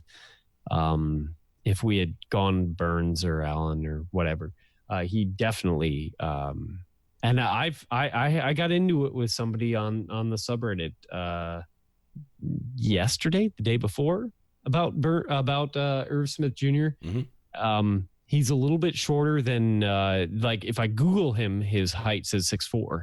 Sure. If you look at the combine, his height says 6'2". So there is a little bit of discrepancy there, and I can buy that plays into why he isn't a clear first round talent for sure.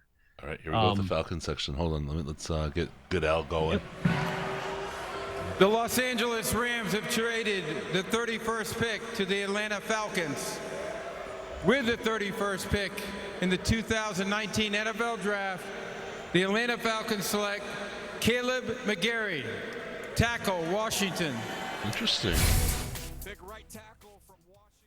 Get themselves a tackle. That's not terrible at this point in the draft. Caleb McGarry, not a horrific pick. Let's go ahead and get some highlights up on. Take a look at what he's got for us. I don't have him on my list. Yes, you do. You have him on my list. Cause I got video. Well, he's on your list. Actually, Caleb McGarry is one of the 10 guys you added. Oh, right. That's right. That makes more sense. See? I mean, he's huge. He's a huge dude. 6'7", 317. There he is. Big boy. He's also the whitest motherfucker I think I've ever seen. He's good. He's a good blocker. He gets out there. He has some good speed. But you're right. He is a big son of a bitch. I mean, he puts his body out. He just takes the shit out. But there's some good moves I've seen from him in the highlights where he not only pushes through and gets his blocker free to make the run, he can turn and break outside and take a cornerback out as well. I've seen him take double blocks out, block backwards, everything he needs to do to clear away. So good stuff. Definitely not a bad player. I mean, this guy's looks good. Wouldn't hate to have him on my team. What I had seen was that physical profile fits maybe being a right tackle. Yeah, absolutely. He's but definitely right. Probably more likely inside at guard, and certainly has the strength to do that. And he would be one of those guys that you would look at as a road grader kind of guy that if you were looking to build a run game, he's your dude. Yeah. All right. So here we are. Last pick. Patriots are up. What do you think, man? I mean, this is it. This is the last pick of the first round. What are they after? What do the Patriots need on that team? I mean, you look at the team and you're like, they need everything. Watch them take DK. If they took DK, who you've got listed number 15 on your list, which I won't blame you for. I don't like him, but I like him at the value they would be getting him at right now for sure. But you're going to question, why didn't we get him at that value, right? I mean, or why didn't somebody else get him at that value? When this is the thing that the Patriots do. It's not only like Right. what they're Well, doing; they get in everybody else's head. Why do they do that? And why didn't we see that, right? I mean, everyone overthinks whatever the Patriots do, and it's kind of something. Unless they take Drew Lock, that would be something. Hey, you know what I didn't do? And we've only got a couple friends sticking around. I didn't hit all our sponsors.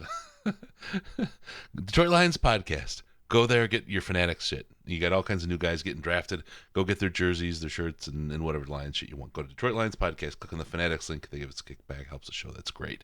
Same thing with Amazon. Go to DetroitLionsPodcast.com. Use the link to Amazon to get anything you want to buy that isn't Lions merchandise. We'd appreciate that. Also, on the shop link, you can hit the SeatGeek. Any tickets, concert tickets, you're going to go see I Prevail. Go get those tickets. Anything you're going to get, do it on SeatGeek via Detroit Lions podcast. If you do any of those three things via our site, they give us a kickback. It's a great way to help support the show by doing something you were going to do anyway. We're not telling you to go do something extra or outside the realm of reality, but that helps us out there. We did the ads. Come on, help your brothers out. We do all this. I mean, we're almost on 4 hours, Case. This is 3 hours and 50 minutes. Believe me, I know. You do? I'm feeling it. This is the kind of stuff like Valenti. Hold on. Valente will do a 3-hour show, but he's actually only doing like an hour and 10 minutes, an hour and a half. We did 2 hours on Tuesday. We're doing the 3-4 hours today. Next thing you know, we're going to be doing another couple hours tomorrow for the draft. You folks, you're looking at some real Iron Men here. Some real the kind of triathlon athletes that really define. Oh fuck! Did they? Oh, okay. 2 minutes left. Never mind. They were showing clips of Drew Lock. For a second there, I thought they picked Drew Lock. It was gonna. Come on, is it building this up? You're really wrecking this here. I didn't mean to. I'm sorry. The kind of chiseled bodies and help me out, Casey. You wrecked it. I don't have anything left. I'm sorry, man. We are a rare breed. Yeah. That is, they definitely broke the mold before they made us. They said, I might have broken it a few out times. of that. All right, pick is in. Those Pats guys. Popping. This is interesting. I mean, you've got to wonder what it's like to pick 30 to 32 every year for 10 years. How do you build a team doing that? I mean, we picked 10th. They don't even do that. They don't even 7th. have that good of a success rate on their draft picks. It really is remarkable. I don't. We can't build a team picking 10th and 8th and 7th and 15th. How do they do it? Picking 30th. Honestly, that Bob Quinn has had a pretty good record with his draft picks is like all the more impressive because the Patriots didn't have that great a track record with their draft picks. Yeah. Oh no! Hey, you guys, this was a blast, and we give some shit out, right, for this. But I mean, we're sitting here talking for a while.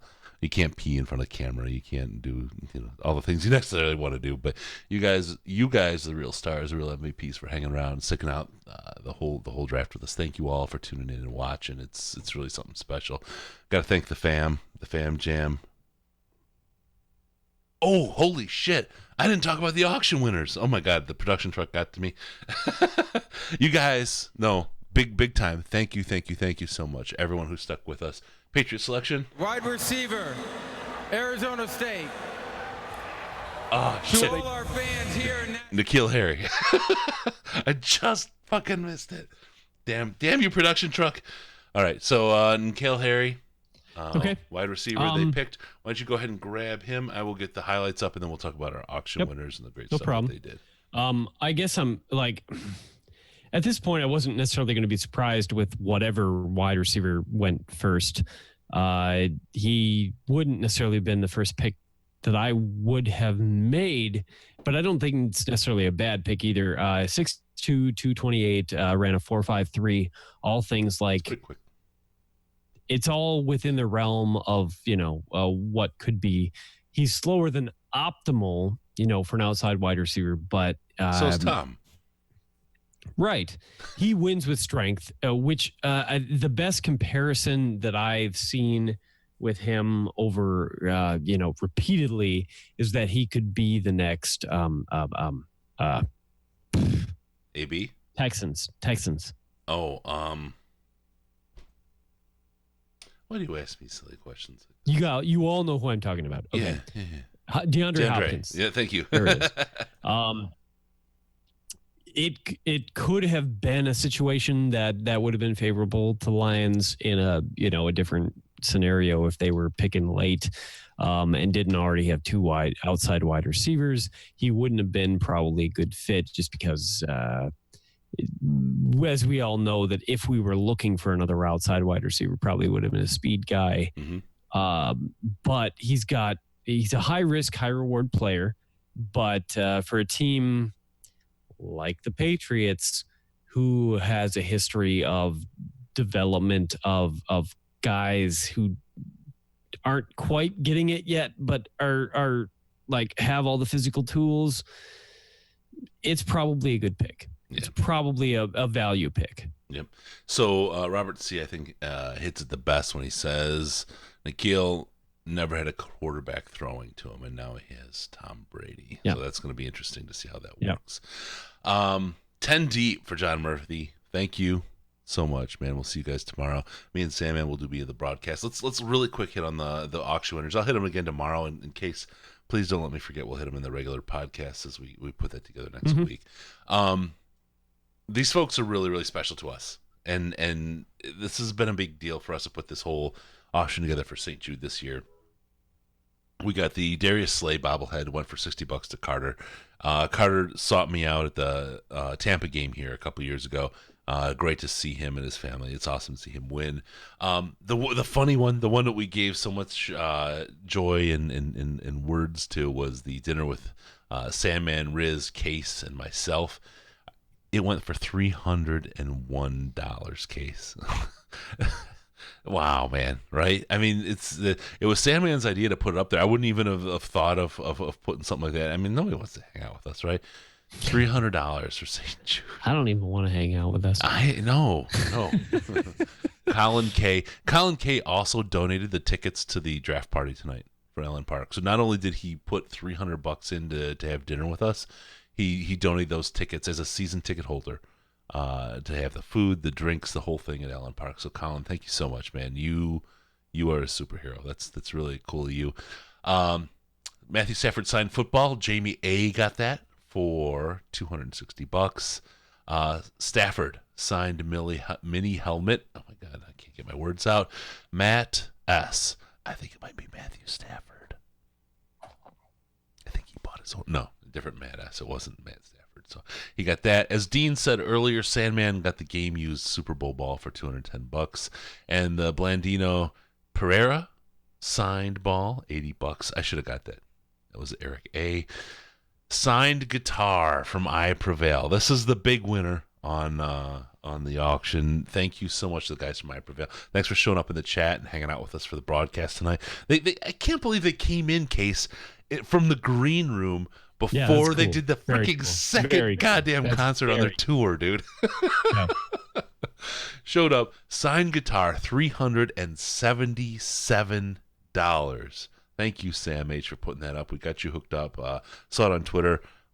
Brian's getting with you, and we're going to make that happen. That's sweet. The merch package from I Prevail, another one, $121 more. Lucas G, and then the Allen Park draft party tickets that came from Colin K. Michelle P won those for $76. Puts us, Case, just under $1,600.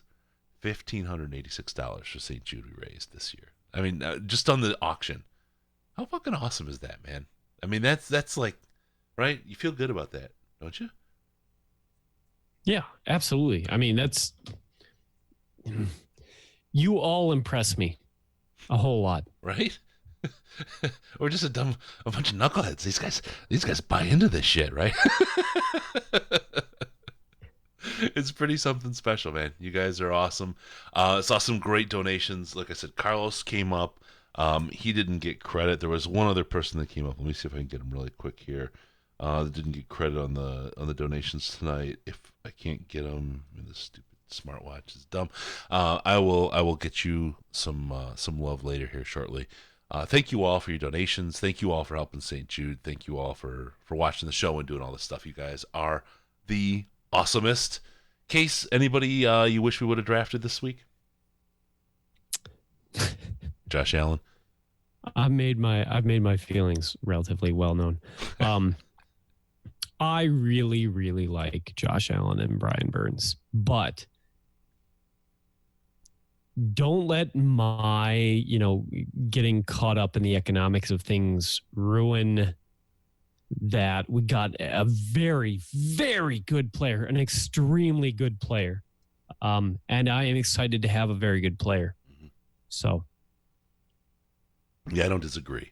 I think he's the right guy at the right place. Going to have a long-term effect on this team.